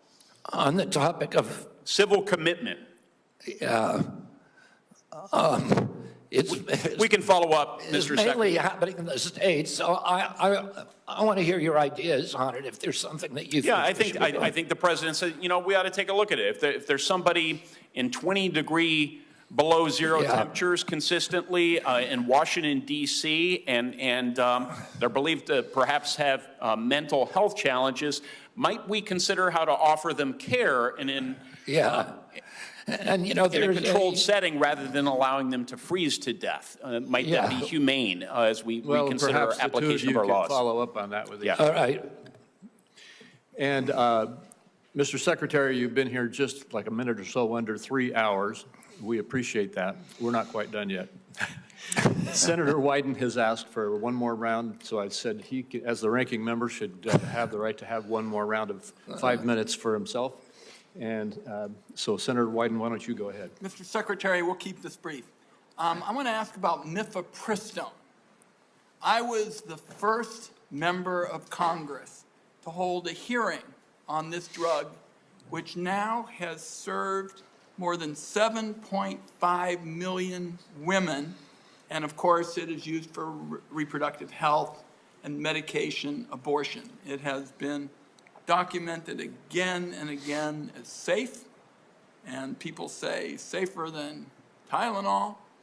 And the reason that I'm asking the question is that I'm getting reports that you've said you're going to conduct a complete review of mifepristone's safety, and what we're hearing is it's not based on new clinical trials or data from the scientific community, but on one reviewed paper that's not a peer-reviewed paper by a political organization and Project 2025 sponsor whose stated mission is to advance an anti-abortion agenda. So what I'd like to hear today is for you to say that you'll commit that your best scientists, without bias, will be permitted to conduct this entirely unnecessary safety review. I don't see any evidence for it. You've called for it. But what I'd like to do is make sure that it's done right, and I'm very troubled by what I've heard about it. Your thoughts? You have my commitment. Okay. That'll be good science and good scientists. Okay. We'll get back to you to talk about specifically how that's going to play out, but I appreciate that. Okay, one last point for you, Mr. Chairman. I'm going to ask unanimous consent to enter into the record declaration by these kids, you know, some of them very young, who in the middle of the night, we were told by whistleblowers, are being whisked away and the like. And what I'd like to enter into the record are statements by these kids that we have learned about, and also a memo prepared by the Guatemalan government outlining the deportation effort into the record. We've been able to obtain that, and I think it's an important part of the debate. And with that, I beat my time of 5 minutes. All right, without objection. Thank you very much, Senator Wyden. And we are now at the point where I'll just make a couple of very brief personal closing remarks, and then I've decided, Mr. Secretary, you know, I said at the outset of this hearing it was going to be some partisan battling going on. That is something that is very obvious to anybody who's paid any attention to what's happened in the last 3 hours. There were several times that you were cut off or I had to cut you off because we needed to keep moving along. And I'm not suggesting that you need to or should, but if there's anything that you felt you didn't have a chance to say, if you could briefly say it now, or if you would like, you'll have the opportunity to submit written responses to questions, which I'm going to reference in a minute, and you could make any further statements that you would like to make at that point. But I think I'll have mercy on everybody here and let us adjourn. all right, wise choice. Let me just say now that senators will be allowed to submit questions to you for the record by next Thursday, September 11th, by 5 p.m. And I just want to say, Mr. Secretary, during former Secretary Becerra's tenure, responses to these kinds of questions for the record were not delivered in a timely manner. And the example I'm going to give you is that on March 22, 2023, he got questions. He answered in February 22, 2024, 11 months later. A year seems excessive. And I'm going to ask you and your team to not follow the precedent set by Secretary Becerra, and instead to respond as promptly as you can to the questions for the record that you receive. I asked that of every single nominee, and you may or may not recall, you've probably already told me you would do that in your nomination hearing. But with that, once again, to my colleagues, the deadline for submitting these questions for the record is September 11th at 5 p.m. And hearing nothing further, this hearing is adjourned. Ladies and gentlemen, I officers of the United States Capitol Police. I'm going to need all public and staff to remain seated until we exit. Thank you.